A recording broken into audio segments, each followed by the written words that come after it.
સદગુરુદેવની જય.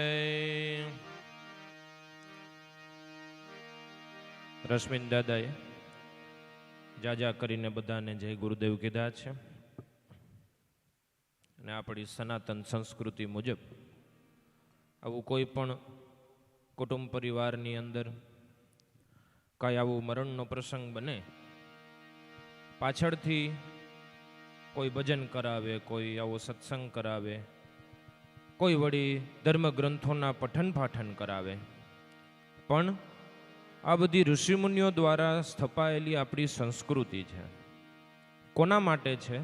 કે જનારા તો પોતાની જીવની ગતિ પ્રમાણે વયા ગયા છે, આ તો જે પાછળ વૈધા છે ને એને વિચાર કરવા માટે છે કે ભાઈ જેમાં આપણા સંબંધીનું જવાનું થયું, એક દિવસ આપણું પણ જવાનું થશે. એ પહેલાં કંઈક આપણે કરી લેવાની કમાઈ છે, કંઈ સમજવાની બે વાતું છે. એ ઋષિમુનિઓએ જનારાને તો પોતાની ગતિ મુજબ ચાલ્યા ગયા છે, પણ આ જે પાછળ આપણે રહ્યા છીએ એના માટેની આ બધી સમજણની બે વાતો, એના માટેની આ બે સત્સંગની બે પડ મળી રહે, એના માટે ઋષિ મુનિઓએ આ સંસ્કૃતિ ગોઠવેલી છે.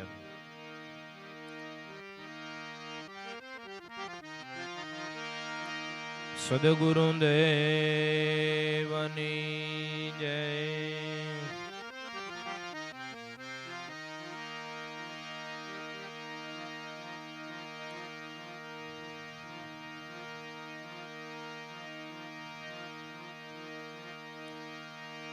આપમાં છે ઓળખાતો નથી, આપમાં છે ઓળખાતો નથી, પાવક રહ્યો જેમ પાણે. કહે કાળુ રામ સદગુરુને ઓળખો, ઓળખાવે ધાણે.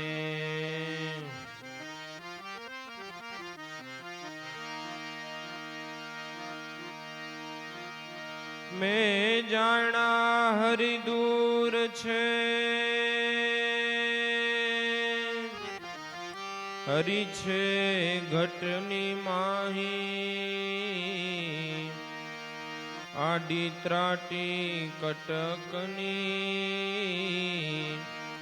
તાસે દિસત નાહી.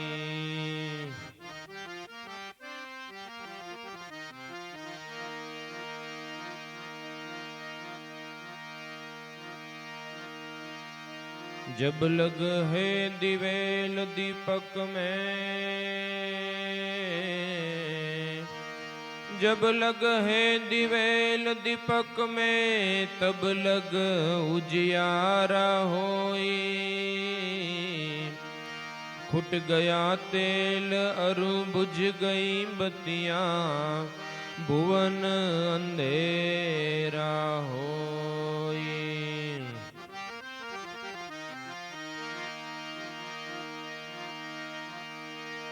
दास लाभू पर महेर करी, सदगुरु हाल हजूर. धन्य धन्य उगमेश्वरा, दया सोई सागरे भरपूर. हे धन्य धन्य उगमेश्वरा, दया सोई सागरे भरपूर.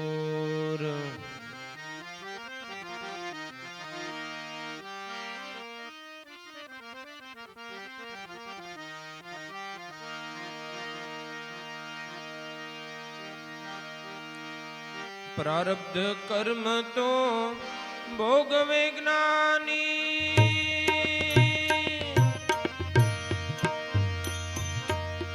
देह थकी सदाई है जी, देह थकी सदाई है जी, देह थकी सदाई.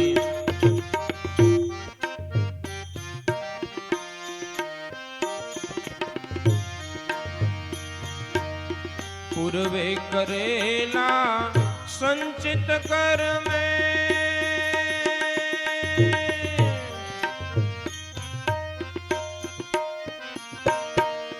પ્રારબ્ધે દેહ બંધાઈ હે જી, પ્રારબ્ધે દેહ બંધાઈ હે જી.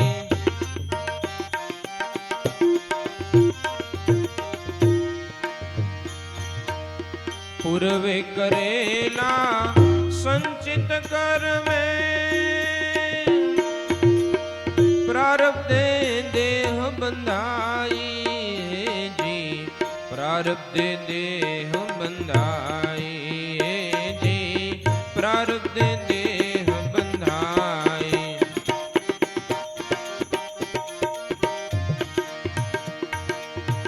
એ જ પ્રારબ્ધે દેહ ચાલે, જ પ્રારબ્ધે દેહ ચાલે, પ્રારબ્ધ છૂટે છૂટી જાય હે જી.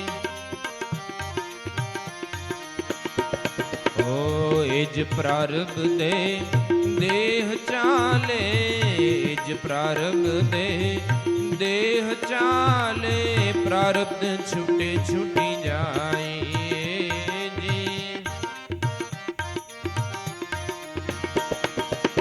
પ્રારબ્ધ કર્મ તો ભોગવે જ્ઞાની, દેહ થકી સદાઈ હે જી, દેહ થકી સદાઈ.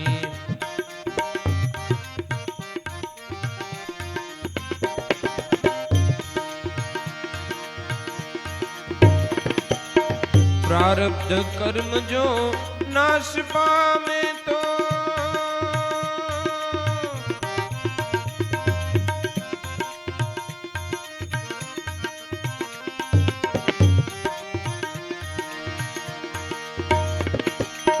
પ્રારબ્ધ કર્મ જો નાશ પામે તો દેહ પણ નાશ હો જાય હે જી, દેહ પણ નાશ હો જાય.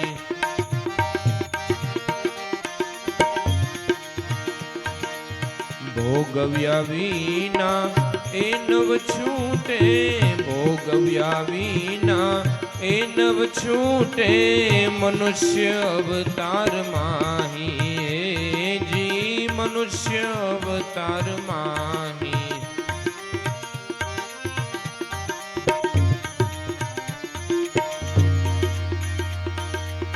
પ્રારબ્ધ કર્મ તો ભોગવે જ્ઞાની, દેહ થકી સદાઈ હે જી, દેહ થકી સદાઈ હે જી.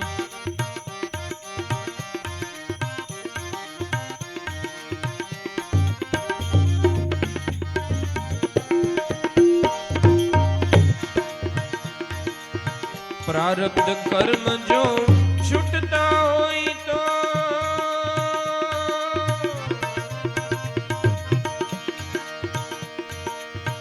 રામ દુઃખ ન પાઈ હે જી, રામ દુઃખ ન પાઈ.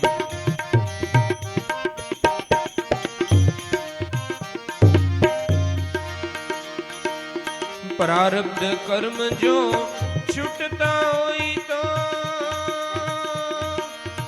રામ દુઃખ ન પાઈ હે જી, રામ દુઃખ ન પાઈ જી, રામ દુઃખ ન પાઈ.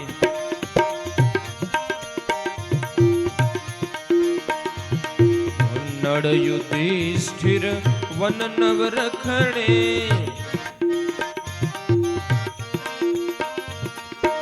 નળ યુધિષ્ઠિર વન નવ રખડે, પ્રારબ્ધ જો મિટ જાય જી, પ્રારબ્ધ જો મિટ જાય.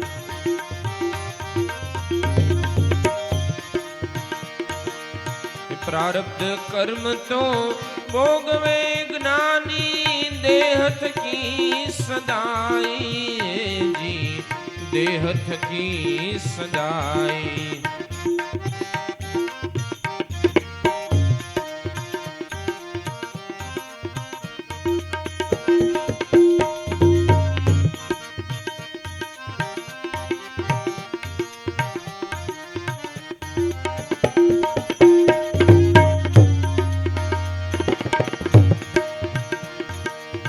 પ્રારબ્ધ કર્મ મારા નથી,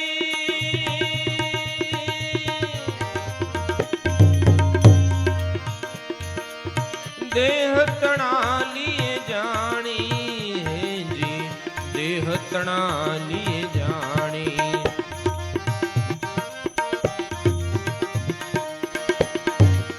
પ્રારબ્ધ કર્મ તો મારા નથી, દેહ તણા લીએ જાણી હેજી, દેહ તણા લીએ જાણી.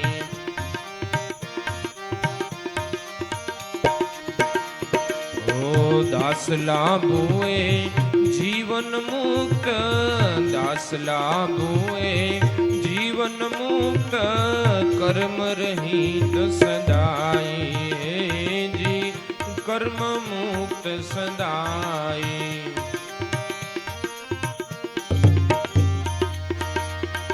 ઓ દાસલા ભુએ જીવન મુક્ત, દાસલા ભુએ જીવન મુક્ત, કર્મ રહિત સદાય.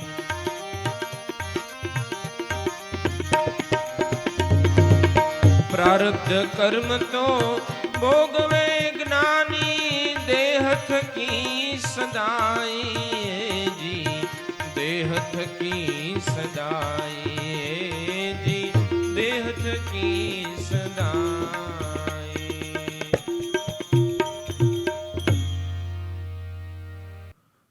મનુષ્ય માત્રનું જીવન કર્મ આધારિત ચાલી રહ્યું છે. પછી આખા જીવન દરમિયાન કાંઈ પણ કાર્યો થાય, કાંઈ પણ બનાવ બને, કોઈ માણસનું મળવું થાય, કોઈ માણસનું બિછડવાનું થાય, સગા કુટુંબ પરિવાર માતા પિતા બધા કર્મ આધારિત છે, બધા એકબીજા સાથે કર્મથી જોડાયેલા છે. આ કર્મ મુખ્યત્વે 3 પ્રકારે કહેવામાં આવ્યા છે. દાદાશ્રી સમજણ આપતા કહે છે કે વર્તમાન કાળે આપણે જે અત્યારે કાર્યો કરી રહ્યા છીએ એને ક્રિયમાણ કાર્યો, ક્રિયમાણ કર્મ કહેવામાં આવે છે. જીવન દરમિયાન આપણે કાંઈ પણ કાર્યો કરીએ, કોઈ પણ કર્મ કરીએ, જોવું એ કર્મ છે, બોલવું એ કર્મ છે, ચાલવું એ કર્મ છે, લેતી દેતીના વ્યવહાર કરવા એ કર્મ છે. આ બધા કર્મો ક્રિયમાણ કર્મો કહેવામાં આવે છે. અને આ ક્રિયમાણ કર્મો ખાલી કરવાથી છૂટી નથી જતા, પણ આ કર્મો પોતાની સાથે કર્મનું બંધન લાવે છે. કર્મનું બંધન એટલે આપણે કાંઈ પણ કાર્ય કરીએ એટલે એનું ફળ આપણને મળે ને. કોઈ પણ કર્મ કરીએ, ખેડૂત પોતાના ખેતરની અંદર બી વાવવાનું કર્મ કરે છે તો એને ફળ સ્વરૂપે એની કંઈક પ્રાપ્તિ તો થાય છે ને. કર્મ પોતાની સાથે કર્મનું બંધન જરૂર લાવે છે. પછી કોઈ કર્મ હોય એ તુરંત ફળ આપે છે ને કોઈ થોડા સમયના અંતરે ફળ આપે છે. તૃષા લાગી, પાણી પીધું, એ કર્મનું ફળ તમને તરત જ મળે છે કે તમારી તૃષા છિપાઈ ગઈ. ભૂખ લાગી, ભોજન ગ્રહણ કર્યું, એ કર્મનું ફળ તમને તરત જ મળે છે કે તમે તમારી ભૂખ છે, સુધા છે, એ મટી ગઈ છે. પણ ઘણા એવા કર્મો છે કે જે સમયાંતરે આપણને ફળ આપે છે. હમણાં જ આપણે વાત કરી કે ખેડૂત પોતાના ખેતરની અંદર બી વાવે છે તો શું બીજે દિવસે એને ફળ મળી જાય છે? જેવો પાક, કોઈ 60 દિવસે, કોઈ 120 દિવસે, કોઈ 180 દિવસે. વિદ્યાર્થી પરીક્ષા આપે છે, એ કર્મનું ફળ એને અમુક સમયાંતરે પછી મળે છે. ઘણા એવા કર્મો હોય છે કે જે કર્મો આ જન્મે આપણને ફળ નથી આવતા પણ આવનારા જન્મોની અંદર આપણને ફળ આપે છે. ત્યાં સુધી આ બધા કર્મો સંચિત રૂપી કોઠીની અંદર જમા થઈને રહે છે. જ્યારે એ કર્મ પોતાનું બદલો લેવાને માટે તૈયાર થાય ત્યારે સંચિત કર્મમાંથી પ્રારબ્ધમાં આવે છે. પ્રારબ્ધમાં આવીને આપણી પાસેથી એવું કાર્ય કરાવે છે. આવા જે સમયાંતરે આપણને કર્મનું ફળ મળવાનું બાકી છે એને સંચિત કર્મ કહેવામાં આવે છે. અને આ મનુષ્ય દેહે આપણે જે કાંઈ પણ કાર્યો કરવાના છે એને પ્રારબ્ધ રૂપી કર્મ કહેવામાં આવે છે. કોઈ પણ મનુષ્ય હોય એનો જન્મથી મૃત્યુ સુધીના બધા કર્મો સંચિતમાંથી નક્કી થયેલા છે. એમાંથી પ્રારબ્ધ રૂપી કર્મ સ્વરૂપે આપણને મળે છે. આ મન, બુદ્ધિ, ચિત્ત અને અહંકાર સૂક્ષ્મ દેહની અંદર એ પ્રારબ્ધ કર્મો આપણી પાસેથી બધા જીવનના કાર્યો કરાવે છે. પછી સારા કર્મનું સારું ફળ મળે છે અને નઠારા કર્મનું નઠારું ફળ મળે છે. સારું કહી રે સારું, ભૂસું કહી રે ભૂસો. જો આ દો બાતા જાણતો હોય તો મુझे કુરો પૂછો. તો આપણે આ જે કાંઈ પણ કર્મો છે એ ભોગવવાના જ છે. પણ દાદાશ્રી તો એમ કહે છે કે ભલે ભોગવવાના રહ્યા, પ્રારબ્ધ છે એ એક છૂટેલું બાણ કહેવાય છે. છૂટેલા બાણની દિશા આપણે ફેરવી શકીએ. નહીંતર આપણને પ્રશ્ન થાય ને કે મહારથી પુરુષોને પણ પોતાના જીવન દરમિયાન અમુક એવા કર્મો ભોગવવા પડે છે કે આપણને પણ આશ્ચર્ય થાય. અવતારી બંદાઓના જીવનમાં પણ આવું થયેલું છે. શું કામ? કે પ્રારબ્ધ કર્મ છે એ છૂટેલું બાણ છે. એકવાર નક્કી થઈ ગયેલું છે એ પ્રમાણે મનુષ્યને એ પ્રમાણે ચાલવું જ પડે છે. એ કર્મો ભોગવવા જ પડે છે. તો દાદાશ્રી કહે છે કે પ્રારબ્ધ કર્મ તો ભોગવે જ્ઞાની. જ્ઞાની શબ્દ કેમ પ્રયોગ કર્યો? જ્ઞાની એટલે કે જેને આ કર્મની ગતિ ખબર છે, જે ઈશ્વરની ગતિને જાણે છે, પણ એના ચિંધા માર્ગે હાલે છે ને, એટલે એના મન ઉપર કર્મની અસર દેહ ઉપર જરૂર થશે, પણ મન ઉપર એની અસર થતી નથી. પ્રારબ્ધ કર્મ તો ભોગવે જ્ઞાની, પણ દેહ થકી સદાય. મનુષ્યના દેહની અંદર, મનુષ્યના આ પંચતત્વના દેહની અંદર 3 પ્રકારના દેહો ગણવામાં કલ્પવામાં આવ્યા છે. પેલું તો 5 ભૂતનું બનેલું આ આંડ માંસનું હાંડલું જેને આપણે કહીએ સ્થૂળ દેહ, જે આપણે નજરે એકબીજાને જોઈ છીએ એને સ્થૂળ દેહ કહેવામાં આવે છે. પછી મન, બુદ્ધિ, ચિત્ત અને અહંકાર, આ 4નું બનેલું એક વાસનિક લિંગ શરીર છે કે જે આપણને દેખવામાં આવતું નથી, પણ આપણા જીવનના બધા કાર્યો આ 4 ઓફિસમાંથી પાસ થઈને આવે છે. આપણા મનને ઈચ્છા થાય કે આજે વરસાદ આવ્યો છે એટલે ભજીયા ખાવા છે, એ દેહને આજ્ઞા કરે. દેહ સામેથી કંઈ માગતો નથી, મનની ઈચ્છા પ્રમાણે દેહ કાર્ય કરે છે. સ્થૂળ દેહની આજ્ઞા પ્રમાણે સૂક્ષ્મ દેહની આજ્ઞા પ્રમાણે સ્થૂળ દેહ કાર્ય કરે છે. અને છેલ્લે શ્વાસ અને ઉશ્વાસનું બનેલું એક કારણરૂપી દેહ આપણી આ દેહની અંદર છે કે જે આ બધાયનો કરતા હરતા છે, પણ એ સાક્ષી સ્વરૂપે રહેલો છે.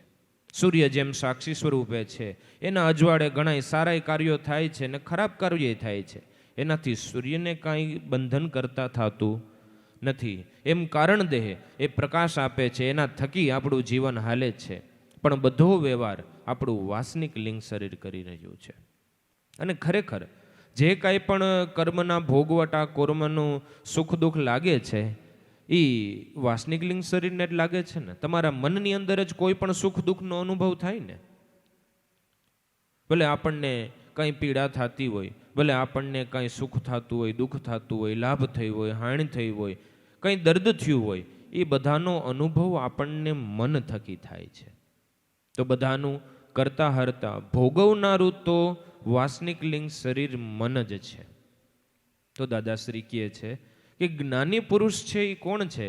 કે જે કર્મને પ્રાધાન્યતા, કર્મને માન આપે છે, પણ એ બધાય દેહ થકી ભોગવી જાય છે, મનથી ભોગવતો નથી. એટલે આપણે સંતોના જીવનમાં જોઈ છીએ, કદાચ એને ઈશ્વરની કૃપાથી કાંઈ મોટો લાભ થઈ ગયો તો એના મનની અંદર એટલો બધો હરખ કે કાંઈ ફૂલાઈ નથી જાતા કે કાંઈ છકી નથી જાતા. અને કદાચ આવા કર્માનુસાર કોઈ પણ પડતી આવે, કોઈ પણ દુઃખ દર્દ આવી પડે, કોઈ પણ હાનિ થઈ જાય તો એ ક્યારેય રોતા નથી. ભગવાન રામને જ્યારે એમ કહેવામાં આવ્યું દશરથ પિતાએ કે ભાઈ તમારે કાલે ગાદી ઉપર નથી બેસવાનું, તમારે તો કાલે વનની અંદર 12 વર્ષ માટે જવાનું છે, તો શું રામ ભગવાન રોવા માંડ્યા હતા? કારણ કે એને ખબર હતી કે આ બધું કર્માનુસાર થાય છે. પિતાનું વચન માનવું એ પુત્રની ફરજ છે. એના મનની અંદર જરા પણ હરખ કે શોખ થયો નથી. એને ગાદી ઉપર બેસવાનો હરખ નહોતો, અને વનમાં જવાનું થયું તો એને શોખ પણ નથી કર્યો. તો દાદાશ્રી આવી રીતના જીવનારાઓને જ્ઞાની કહે છે. હવે જ્ઞાની કેવી રીતના પ્રારબ્ધ કર્મ ભોગવે છે? જુઓ, જે રીતના આપણા સંચિત રૂપી કર્મો છે એના પરથી આ દેહની અંદર આપણને પ્રારબ્ધ રૂપે બધા કર્મો પ્રાપ્ત થઈ ગયા છે. હવે આ બધા કર્મો ભોગવીએ જ છૂટવાનું છે. પૂર્વે કરેલા સંચિત કર્મે પ્રારબ્ધે દેહ બંધાય, એ જ પ્રારબ્ધે દેહ ચાલે અને પ્રારબ્ધ છૂટે છૂટી જાય. આ મનુષ્ય દેહ દરમિયાન તમને કેવા માતા પિતા મળશે, કેવા ભાઈ ભાંડુ મળશે, કેવા વેપાર ધંધો તમારા હાથે થવાનો છે, તમને પુત્ર પુત્રાદિ કેવા મળશે, તમારા જીવન સાથી કેવા મળશે, તમારા જન્મથી લઈને મૃત્યુ સુધી શું શું તમને હાનિ લાભ હરખ શોભ કંઈ પણ થવાનું છે એ તમારા પૂર્વે કરેલા કર્મમાંથી આ કર્મની આ મનુષ્ય દેહની અંદર જેટલા ભોગવી શકાય છે એટલા કર્મ તમને આ પ્રારબ્ધ રૂપી મનુષ્ય દેહની સાથે મળી જાય છે. અને એ તમે પેલા કાંઈ પણ કર્મ કર્યા હોય એ આ મનુષ્ય દેહે તમારે બધા કર્મો ભોગવવા તો પડે જ.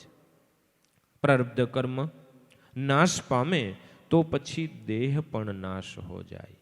જેમ પહેલા જ આપણે કીધું કે જન્મથી લઈ અને મૃત્યુ સુધી બધા કર્મ નક્કી છે. જન્મવું એ કર્મ છે પેલું આપણું, અને મૃત્યુ પામવું એ આપણું છેલ્લું કર્મ છે. ભલે કોઈને મનાય કે ન મનાય, આપણે એકબીજા સાથે જે જોડાયેલા છે એ ઋણાના કર્મના બંધને જોડાયેલા છે. પિતાને પુત્રનું મળવું, પુત્રને પિતાનું મળવું, માતાને દીકરીનું, દીકરીને માતાનું, ભાઈને ભાઈનું, પતિને પત્નીનું, પતિને પત્નીનું મળવું, બીજા કોઈ તમારા મિત્રચારો હોય કોઈ પણ પ્રકારે. એ દાદાએ તો છેલ્લે એમ કીધું, તમારા ઘરની અંદર એક ઉંદેડો જો ખાવા આવ્યો હોય ને તમારું અન્ન, તો એ તમારા સાથે કર્મનાનું બંધનને જોડાયેલો છે. બાકી એમનેમ કેમ કોઈ નથી આવતું? મનુષ્ય માત્ર આવી જ રીતના કર્માનું બંધન પ્રમાણે એકબીજા સાથે વર્તે છે, એકબીજા સાથે વ્યવહાર કરે છે. અને એમ મળવું એમ બિછણવું પણ કર્મ આધીન થાય છે. ઘણા એમ કહેતા હોય કે ફલાણા ભાઈ રે અમારે મિત્રચારી, હું મારા સગા ભાઈ પ્રત્યે જેટલો હેત પ્રેમ નથી કરતો એટલા એ ભાઈ પ્રત્યે કરતો નહીં. પણ ખબર નહીં 2 વર્ષથી શું થયું છે, અમારે બેને મળવાનું નથી થતું, બોલવાનું નથી થતું, કાંઈ વ્યવહાર માત્ર નથી રહ્યા. કે ભાઈ તમારા કર્મનું બંધન ન્યા સુધી જ હતું. તમારું પ્રારબ્ધ તમારી પાસેથી એવા જ કાર્યો કરાવે છે. જેવું કર્માનું બંધન તમારું એકબીજાનું પૂરું થયું એટલે તમારે બેનું બિછડવાનું થઈ ગયું.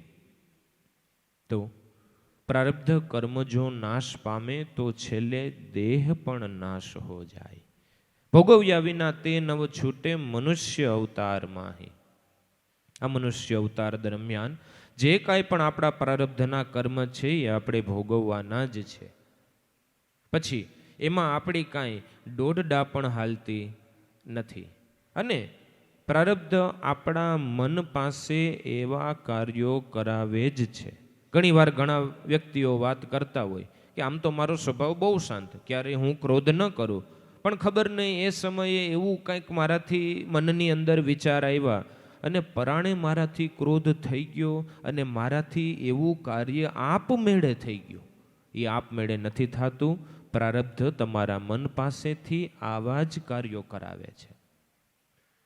ઘણા એમ કહેતા હોય કે મારો ક્રોધી સ્વભાવ છે, મારો લોભી સ્વભાવ છે, મારો કામી સ્વભાવ છે, મને નથી ગમતું, મારે આ સ્વભાવ બદલવો છે, પણ હું કરું, મન માનતું નથી. એ મન માનતું નથી એમ નથી, તમારા પ્રારબ્ધના કર્મો તમારા મન પાસેથી પરાણે આ બધા કર્મ કરાવે છે. આ કર્મના બંધનમાંથી ખરેખર કોઈ છૂટી શકતું નથી. કોઈ છૂટી શકતું નથી એટલે મહારથી પુરુષો આપણે જોઈએ છીએ, એ પણ પોતાનું જીવન જીવીને આપણને સંદેશો આપે છે. ગાંધીજીએ એમ કીધું ને કે ભાઈ મારું જીવન છે એ જ મારો સંદેશ છે. એટલે હું ખાલી બોલીને ગયો એટલું નથી, હું જીવીને બતાવું છું. હું એમ કહેતો હોય કે સત્ય એ જ ઈશ્વર છે, સત્ય સિવાયનો મેં કોઈ ઈશ્વર જોયો નથી, તો ગાંધીજીના જીવનની અંદર આપણને એ સત્યની પ્રતીતિ થાય છે. તો મહારથી પુરુષોએ પણ કર્મને જો માન દીધું હોય, અરે અવતારી બંધાઓ, સાક્ષાત કરતા કુદરત જો મનુષ્ય દેહ ધરીને આવ્યા હોય અને કર્મને માન દેતા હોય તો મારે ને તમારે દેવું પડે. પ્રારબ્ધ કર્મ જો છૂટતા હોય તો રામ દુઃખ ન પાય. આપણને એમ થાય કે આ પ્રારબ્ધ કર્મ તો આપણે હાલો મનુષ્ય કહેવાય, સામાન્ય સમજણવાળા કહેવાય, કદાચ એટલા જ્ઞાની ન કહેવાય, પણ અવતારી પુરુષો જે દેહ ધરીને આવ્યા એ તો સાક્ષાત કરતા કુદરત કહેવાય ને. જે ધારે એ કરી શકે, બીજાને આયુષ્ય આપી શકે, બીજાના મોતને પાછું ઠેલવીને પાછા મનુષ્ય દેહ તરફ લાવી શકે, તો પોતાના કર્મો ન બદલી શકે? પણ પહેલાં જ આપણે વાત કરી ગયા કે મહારથી પુરુષો પણ કર્મની ગતિને માન આપે છે. આપણને વિચાર થાય કે સાક્ષાત કરતા કુદરત વિષ્ણુના અવતાર ભગવાન શ્રી રામ, અને એને રાજસિંહાસનને બદલે વનમાં રખડવું પડે, ઉઘાડા પગે જવું પડે, વનના પશુઓ જે ફળ ફૂલ ખાઈને રહેતા હોય એવી રીતના સાવ વનવાસી જેવું જીવન જીવવું પડે, પોતાની ગેરહાજરીમાં પોતાના પિતાનું મૃત્યુ થઈ જાય. આ બધા આપણને જીવન જીવીને બતાવનારા કર્મો છે. મોટા પુરુષો આપણને સંદેશો દેવાને માટે પોતે આખું આવું જીવન જીવીને બતાવે છે. અને આપણે જીવનમાં રામ ભગવાનના જીવનમાં જોયું ખરું ને, ભગવાન રામચંદ્ર દેવે જીવન દરમિયાન એક પણ મર્યાદાનું ઉલ્લંઘન કર્યું નથી. ખાલી એક જ વાર વાલીનું ભક્ષણ કર્યું, એની તીર મારીને હત્યા કરી, એટલે તરત જ વાલીએ પ્રશ્ન કર્યો કે ભગવાન તમે મને શું કામ માર્યું? ભાઈ તે તારા મોટા ભાઈની સ્ત્રીને ઘરમાં રાખી એટલે વેદની મર્યાદાનું લોપ કર્યું કહેવાય, એટલે એટલા માટે મેં તને દંડ કર્યો કે ભગવાન એ મારીને સુગ્રીવ મારા ભાઈની વાત છે, એમાં તમે વચ્ચે મને શું કામ આવી રીતના માર્યો? અને તમે એમ કહેતા હોય કે હું પાપી, હું અધમ, તો જીવ શિવ હંસ પ્રાણી માત્ર તમારી પૂજા કરે, અંત સમયે તમારી ખાલી એક નામની યાદી થઈ જાય એને તમે પાર ઉતારો છો, ને અત્યારે મરતી વખતે તમે મારી છાતી ઉપર બેઠા છો. મારાથી ભાગ્યશાળી કોણ કહેવાય? રામ ભગવાનને પણ થયું કે નહીં, વાત સાચી છે, મારે કંઈ તારી હારે આ કાર્ય કરવું ન જોઈએ, તો હાલો તું કહેતો હોય તો તને જીવનદાન આપી દો, કે હવે જીવ તો થાય બેઠો. આવું મૃત્યુ કોનું હોય?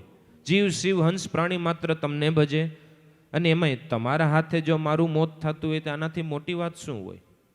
તો ભગવાન રામ એમ કહે છે કે હવે હું બંધાઈ ગયો, હવે તમ તારે આવતા જન્મની અંદર હું તને આનો બદલો આપી દઈશ. વળતો જ જન્મ કૃષ્ણ ભગવાન સ્વરૂપે થયો.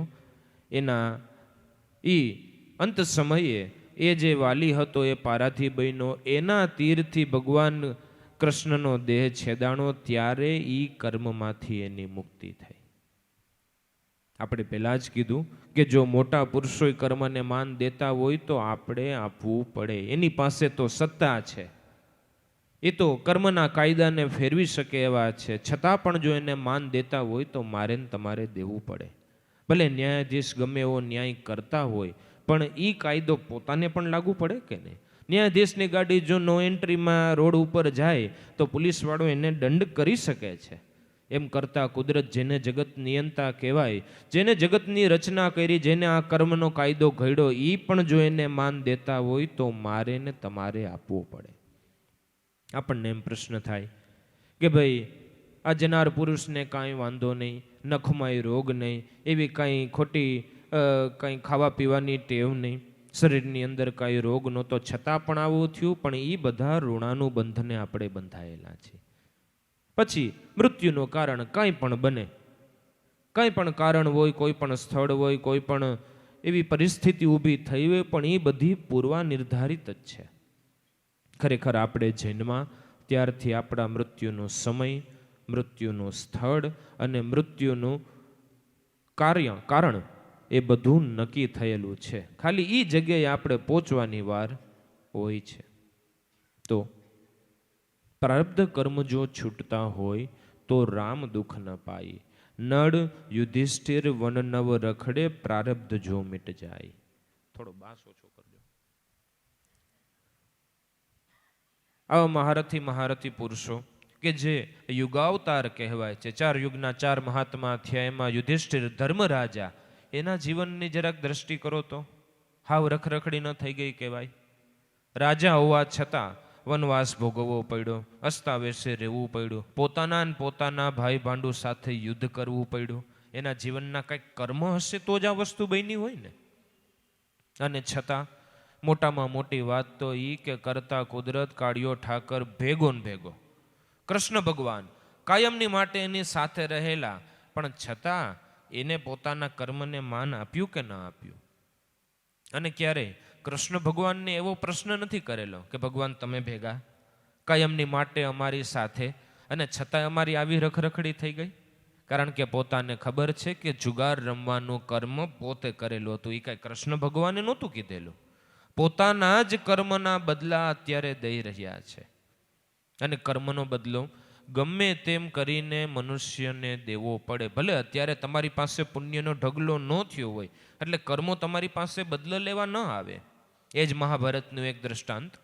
દશરથ રાજાએ સંજયને પૂછેલું કે તું તારી સંજીવની દ્રષ્ટિથી મને જરાક જોઈને કે ભલે હું જન્મથી અંધ છું, મેં આલો કદાચ ખરાબ કર્મ કર્યા હશે, ના નથી, પણ એટલા ખરાબ કર્મ નથી કર્યા કે મારે 100 દીકરા મરી જાય, મારો કુટુંબ પરિવાર મરી જાય, મારા વેવાયું મરી જાય, ભાઈ ભાંડુ મરી જાય, અને અંત સમયે મારા વેરી પાંડુ પુત્રોના આશ્રય મારે રહેવું પડે. ભલે મેં ખરાબ કર્મ કર્યા હશે એની ના નહીં, પણ આટલું બધું ખરાબ કર્મ તો મેં કરેલું જ નથી.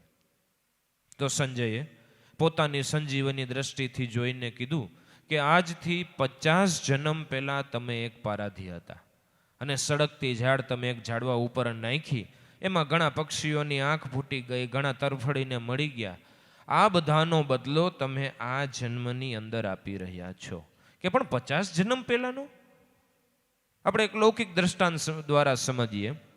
ધારો કે તમે 5 લાખ રૂપિયાની લોન લીધી કોઈ પણ બેંક પાસેથી, અને થોડા સમય કાંઈ હપ્તા કે એવા ભર્યા, અને પછી તમે એમ કહી દીધું કે ભાઈ હવે મારી પાસે એટલી મૂડી નથી કે હું તમારા આ લોનની ભરપાઈ કરી શકું, એટલે હવે હું તમારા લોનની ભરપાઈ કરી શકીશ નહીં. તો બેંકવાળા કે અમે તમારું મકાન જપ્ત કરીને અમારા લોનની ભરપાઈ કરી. ભાઈ મકાન મારી ધર્મપત્ની નામનું છે, કે તમારી મોટર ગાડી અમે જપ્ત કરી લે કે એ મારા દીકરાના નામનું છે. સુરત સિટીમાં તમને બધાને અંદાજ હોય નાનો. તો ન્યાયાલય પણ એમ કહે છે, ભારતનો કાયદો પણ કહે છે કે જે વ્યક્તિ નાદાર થાય, જેની પાસે કાંઈ મૂડી ન હોય, એની પાસેથી તમે કાંઈ વસૂલ કરી શકો નહીં.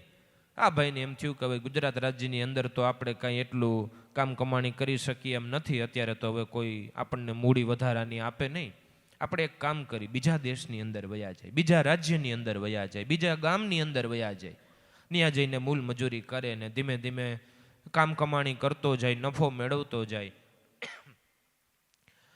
અને પછી પોતે એક સારા માયલું ન્યા બીજા દેશની અંદર, બીજા રાજ્યની અંદર, બીજા ગામની અંદર એક સારા માયલું એક મકાન ખરીદે, એની અંદર રંગરોગાન કરાવે, એની અંદર બધા ફર્નિચર વ્યવસ્થાઓ ઊભી કરે અને વાસ્તુ લેવાની તૈયારી કરે.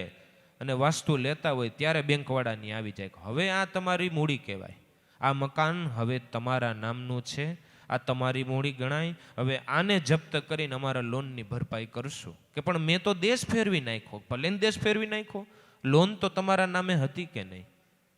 એમ કદાચ આપણે કોઈ અત્યારે એવું કર્મ કર્યું કે જેની ભરપાઈ કરવા માટે આપણી પાસે મૂડી નથી, આપણી પાસે એટલું ધન નથી, પુણ્યરૂપી ધન આપણી પાસે નથી, એટલે એ કર્મ સંચિત રૂપી કોઠીની અંદર સચવાઈને રહે છે. આવતા જન્મોની અંદર જ્યારે તમારી પાસે એટલા પુણ્યનો ઢગલો થાય ત્યારે એ કર્મ વોરંટ લઈને તમારી પાસે બદલો લેવા માટે આવે છે. દશરથ રાજાને કીધું કે ભાઈ તમારે કર્મ એવું હતું કે તમારા 100 દીકરા મરી જાય તો 100 દીકરા મળે એટલું તમારી પાસે પુણ્ય તો હોવું જોઈએ કે નહીં? તમારી ધન વૈભવ સંપત્તિ લૂંટાઈ જાય તો એટલું પુણ્ય તો તમારી પાસે હોવું જોઈએ ને, કે એટલું તમારી પાસે ધન વૈભવ ને સંપત્તિ તમને પ્રાપ્ત થાય. માટે કોઈ પણ કર્મ કરવાની અંદર મનુષ્ય સ્વતંત્ર છે, પણ ભોગવવાની અંદર સ્વતંત્ર નથી. ઘણા એમ કહેતા હોય કે ભાઈ અમારે તો જરાય ચિંતા નહીં, આખી સોસાયટીમાં કદાચ ચોરી ચકારીની બીક હોય, અમારા ઘરમાં કોઈ દી ઉપાધિ નહીં. રાતના 10 વાગે એક ખબર ને કાળિયો કૂતરો આવી અને અમારા ઘરની આગળ બેસી જાય છે, અને કોઈ પણ અજાણ્યો માણસ આવે એટલે ભસીને અમને બધાને જાગૃત કરી દે છે. અમે એને રોટલી નથી નાખતા, અમે એને ખાવા પીવાની દૂધ કે પાણી કાંઈ નથી દેતા. કદાચ રસ્તામાં આડો નડતો હોય તો હોટી મારીને તગડી દે છે, પણ 3 મહિના સુધી ખબર નહીં કાળિયો કૂતરો ન્યા આવીને જ બેસી જાય છે. બેસી જ જાય ને, ગયા જન્મમાં લાખ રૂપિયામાં છેતરો તો એટલે આવીને કર્મનો બદલો દે છે. મનુષ્ય માત્ર કર્મ કરવામાં સ્વતંત્ર છે, ભોગવવાની અંદર નથી હો. અત્યારે કાંઈ પણ કર્મનો વિચાર કર્યા વગર ગમે એમ ધન કમાઈએ છીએ, ગમે એના દિલને દુભવીએ છીએ, ગમે એમ છેતરીને આપણે એને હેરાન પરેશાન કરીએ છીએ, પણ ધ્યાન રાખજો, બધા કર્મના બદલા દેવા પડશે. એમ સારા, જો હું કહું ખરાબ કર્મનું ખરાબ ફળ મળે છે, તો સારા કર્મનું સારું ફળ જરૂર મળશે, એની ના નથી. જપ તપ અરુ પુણ્ય દાન કરે, કર્મ કરે એવા ફળ મળે, પણ આપ સ્વરૂપને જાણ્યા વિના કોઈ મોક્ષ પદમાં નહીં મળે. ભલે આપણે એવા કોઈ સારા કર્મ હોય તો આપણને સુખ સાધન મળવાના છે, એવું આપણું કર્મનું ફળ છે, પણ ક્યાં દેહે મળશે એ આપણને ખબર નથી. નરસિંહ મહેતાએ પણ કીધું કે ભૂતળ ભક્તિ પદાર્થ મોટું, સ્વર્ગલોકમાં નાહી, પુણ્ય કરીને ભલે અત્યારે અમરાપુર પામ્યો. મનુષ્ય દેહ એ સ્વર્ગીય સુખોવાળો દેહ છે. પુણ્ય કરીને ભલે અત્યારે અમરાપુર પામ્યો, પણ જો ભજન નથી કરી, ભક્તિ નથી કરી, ઈશ્વરનું સ્મરણ નથી કર્યું, તો જાવું પડશે 84ની માહી. સ્વર્ગ નર્કની વ્યાખ્યા જો કરવી હોય તો ભાગવત ગ્રંથ એમ કહે છે, આપણા શબ્દો નથી. ભાગવત ગ્રંથ એમ કહે છે કે મનુષ્યના દેહ છે એ સ્વર્ગીય સુખોવાળો સ્વર્ગનો દેહ છે, અને 184 યોનિના જે દેહ છે ને એ નર્કના દેહ છે. આપણે ગરુડ પુરાણની અંદર ઘણીવાર સાંભળીએ કે નર્કની અંદર એવી એવી યાતનાઓ જીવને દેવામાં આવે કે ભાઈ વિષ્ઠાની અંદર જ એને તરબોળ થઈને રહેવું પડે, અગ્નિની અંદર બળીને ભસ્મ થવું પડે, ઉકળતી કડાઈની અંદર જમ આપણા જીવને અંદર નાખે છે. તો જરા 184 યોનિના દેહ તરફ તો ધ્યાન ધરો. છાણવાસીદાની અંદર રહેતા જે કીડાઓ છે, માખીઓ છે, એને તો કાયમ વિષ્ઠામાં જ રહેવાનું કે નહીં? આ નર્કનો દેહ છે કે નહીં? પતંગિયો અગ્નિની અંદર જઈને બળીને મરી જાય છે, શું આ નર્કનો દેહ નથી? મનુષ્ય દેહ એક જ સ્વર્ગીય સુખોવાળો દેહ છે, કારણ કે આની અંદર ઈશ્વરની ભક્તિ થાય છે. આ કર્મના બંધનમાંથી જો છૂટી જવું હોય તો સત્કર્મ કરવા માટે કેવળ મનુષ્યનો અવતાર જ છે, કારણ કે કર્મનું બંધન ખાલી મનુષ્ય દેહ થકી જ થાય છે. 184 યોનિના દેહ છે એ ભોગવટાના દેહ છે, એની અંદર કર્મ બંધાતું નથી. અને આ લૌકિકની અંદર આપણે જોઈએ છીએ ને, કદાચ ગાય કોઈને ઢીક મારે અને કદાચ હાથ ભાંગવાથી એને ફ્રેક્ચર આવે તો શું એના ઉપર કોઈ કાયદો લાગુ પડે છે? શું એને જેલ પડે છે? પણ એની બદલે કોક મનુષ્યએ એક લાકડી મારી હોય ને જો હાથમાં ફ્રેક્ચર થયું હોય તો એનો દંડ પણ મનુષ્યને ભોગવવો પડે છે. આ કાયદો પણ આપણને સમસ્યા કરે છે કે મનુષ્ય દેહ કરીને જ કર્મ લાગે છે. તો આ કર્મ આપણને પેલા જેમ વાત કરી કે જપ તપ અરુ પુણ્ય દાન કરે, કર્મ કરે એવા ફળ મળે, પણ આપ સ્વરૂપને જાણ્યા વિના કોઈ મોક્ષ પદમાં નહીં મળે. ખરાબ કર્મનું ખરાબ ફળ મળે તો સારા કર્મનું સારું ફળ મળે, પણ એ સારા કર્મનું ફળ તમને ક્યાં દેહે મળશે ને એ તમને ખબર નથી. કદાચ તમારા કર્મનું ફળ એવું છે કે તમને બાંધું ખાવા મળે, તમારે કાંઈ શરીરે કરીને શ્રમ ન કરવો પડે અને એને આરામથી તમારું જીવન પસાર થાય. પણ જો તમે ભગવાનની ભક્તિ ન કરી હોય તો એ તમને સુખો મળશે, પણ 184 યોનિની અંદર સુખ મળશે. આપણે જોઈ છીએ ઘણા એવા ઘોડાઓ હોય છે જે મોટા શેઠને ત્યાં બંધાયેલા હોય, એ બેઠું ખાવાનું, 15-20 દિવસે કદાચ કોઈ શેઠ એની માથે બેહી અને નાની એવી લટાર મારે, બસ એટલો જ આને શરીર ઉપર શ્રમ પડે છે, બાકી બાંધું ખાતું રહેવાનું હોય છે. એના બદલે અમરનાથની યાત્રાના ઘોડાનો વિચાર કરો જ, પૂરતું ખાવા ન મળે, માથે એટલો બધો વજન દેવામાં આવે અને વળી પાછું ઢાળ ઉપર ચડવાનું. મનુષ્ય દેહે કરેલા કર્મના આ બધાય બદલા છે. 184 યોનિનો જીવ છે, પણ અમુક સગવડતાવાળા છે ને અમુક હાવ બિન સગવડતાવાળા છે. અમુક કૂતરાઓ આપણે જોઈએ છીએ, મોટા શેઠિયાઓ શ્વાનને પાડે છે, એને ભાવતું ભોજન આપે છે, એને કદાચ એવું થતું હોય તો હરવા ફરવા લઈ જાય છે. આપણે સામાન્ય ગાડીની અંદર ફરતા હોય ને છોકરું એના શેઠનું જે કૂતરું હોય એ રોલ્સ રોયસ ગાડીની અંદર ફરતું હોય, આપણને જોવાય ન મળે, આપણને બેસવાય ન મળે, પણ લક્ષ 84 યોનિનો જીવ એની અંદર સુખ ભોગવે છે. એને કરેલા પૂર્વે જન્મના કર્મનું ફળ છે. એટલે સંતો પોકારી પોકારીને કહે છે કે ગમે એમ કરીને તમે જાગો. વૈરાગ્ય દંડીમાની અંદર શંકરાચાર્યજીએ આ એક ઉદાહરણ, દ્રષ્ટાંત અને 5 શ્લોક વૈરાગ્ય માટેના કીધેલા છે કે કોઈ એક સંત જીવન પર્યંત ભગવાનનું ભજન સ્મરણ ભક્તિ કરેલી અને અંત સમયે એની એવી ઈચ્છા કે ભાઈ મારે કાશીની અંદર જઈને મારો દેહ ત્યાગ કરવો છે ને ત્યાં મારું અગ્નિ સંસ્કાર થાય તો મારા જીવને મોક્ષ મળે, એવી એની માન્યતા. તો પોતાના 4 પટ શિષ્યોને બોલાવ્યા, મનની આ વાત કરી અને કીધું કે ભાઈ મારી ઈચ્છા છે કે તમે મને કાશી સુધી લઈ જાઓ તો મારે દેહ ન્યા છોડી દેવો છે. પણ ગુરુદેવની ઉંમર ઘણી થઈ ગઈ, શરીરને ધીમે ધીમે ક્ષીણ થવા માંડ્યું. શિષ્યોએ હડપ કરીને પાલકી બાંધી, 4 શિષ્યો લઈ જાય છે. પણ રસ્તા વચ્ચે એક એવો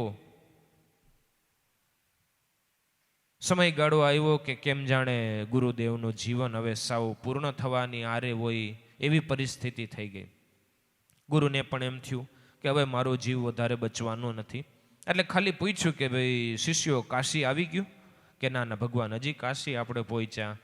કાશી પહેલાં આ તો એક નાનું એવું રાજ્યનું ગામ છે અને અત્યારે આપણે બરોબર એમ કહીએ કે એવું કલુષિત જગ્યા છે કે જ્યાં કાંઈ ધર્મની ભાવનાઓ નથી, ક્યાંય મંદિર જોવા મળતું નથી, લોકો એકબીજા પ્રત્યે દ્વેષ રાખે છે અને એવું કલુષિત જગ્યાએ આપણે પહોંચ્યા છીએ ને. અને ગુરુદેવને મનની અંદર વિષાદ થયો, અરે રે મારે તો કાશી ઉપર પવિત્ર જગ્યામાં જઈને દેહ છોડવો તો ને વળી હું આ ક્યાં પહોંચી ગયો. એવું વિચારમાં ને વિચારમાં ગુરુદેવનો દેહ ન્યા પડી ગયો. તો ભાઈ ભગવાનનો તો નિયમ છે કે આશા ત્યાં વાસા અને સુરતા ત્યાં દેહ ધરતા. મનુષ્યનું અંતક્ષણે જેવી સુરતા, જેની અંદર સુરતા લાગેલી હોય, વળતો મનુષ્યનો જન્મ એ જગ્યાએ જ થાય છે. સંતે જીવન દરમિયાન ભક્તિ તો ઘણી કરેલી, એટલે એનું જ્ઞાન નષ્ટ ન થયું, પણ એનો જન્મ રાજાનો પહાયતો, એટલે ઢોલ વગાડનાર કે જે રાજાના સંદેશાઓ ઢોલ વગાડી વગાડીને નગરમાં પહોંચાડે, એ ઢોલ વગાડનારના દીકરા સ્વરૂપે એ સંતનો બીજો જન્મ થયો. પણ એનું જ્ઞાન નષ્ટ ન થયું. ભક્તિનો પ્રતાપ છે કે ભાઈ એ સુખ ક્યારેય ક્ષીણ થતું નથી. જ્યાં ને જ્યાં આપણે જન્મ લઈએ છીએ ત્યાં એ જ્ઞાન આપણને જરૂર પ્રાપ્ત થાય છે અને એને બીજા કોઈ દ્રષ્ટાંત દેવાની જરૂર નથી. આપણી સભાની અંદર જ જોવો ને, એ નાના નાના છોકરાઓ સેવાના કામ કરતા હોય. નહીતર આજના પ્રવૃત્તિમય યુગમાં લોકોને ફરજની સેવા કરવી ગમતી નથી. ઘરે મહેમાન આવ્યા હોય ને તો છોકરાઓ બહાર નીકળી જાય છે, બધાને ખબર છે. એની બદલે આ સત્સંગ સભાની અંદર છોકરાઓ પાણી પીરસતા હોય, ચા પીરસતા હોય, રસોડાની અંદર સેવા કરતા હોય, આશ્રમોની અંદર સેવા કરતા હોય. આ પૂર્વે મળેલા જ્ઞાનનો આપણને અત્યારે અનુભવ થાય છે. તો પેલા સંતનો જન્મ તો ઢોલ વગાડનારના દીકરા તરીકે થયો, પણ એને નક્કી કર્યું કે ગયા જન્મની અંદર આવી થોડીક મારી નાની ભૂલ રહી ગઈ, પણ આ જન્મની અંદર એક પણ ભૂલ કરવી, કેવળ પ્રભુનું સ્મરણ જ કરવું છે, બીજું કાંઈ નથી કરવું. એટલે પોતે યુક્તિ સ્વરૂપે મૂંઢ અને ગેમાર જેવું જીવન જીવવા માંડ્યા. જવાબ દેવો હોય તો દે, ન દેવો હોય તો ન દે. કોઈ ચિંધું કામ કરવાનું કહે તો કરે જ નહીં, એટલે કે બીજા કોઈ ઋણાનું બંધનની અંદર પોતે બંધાય જ નહીં.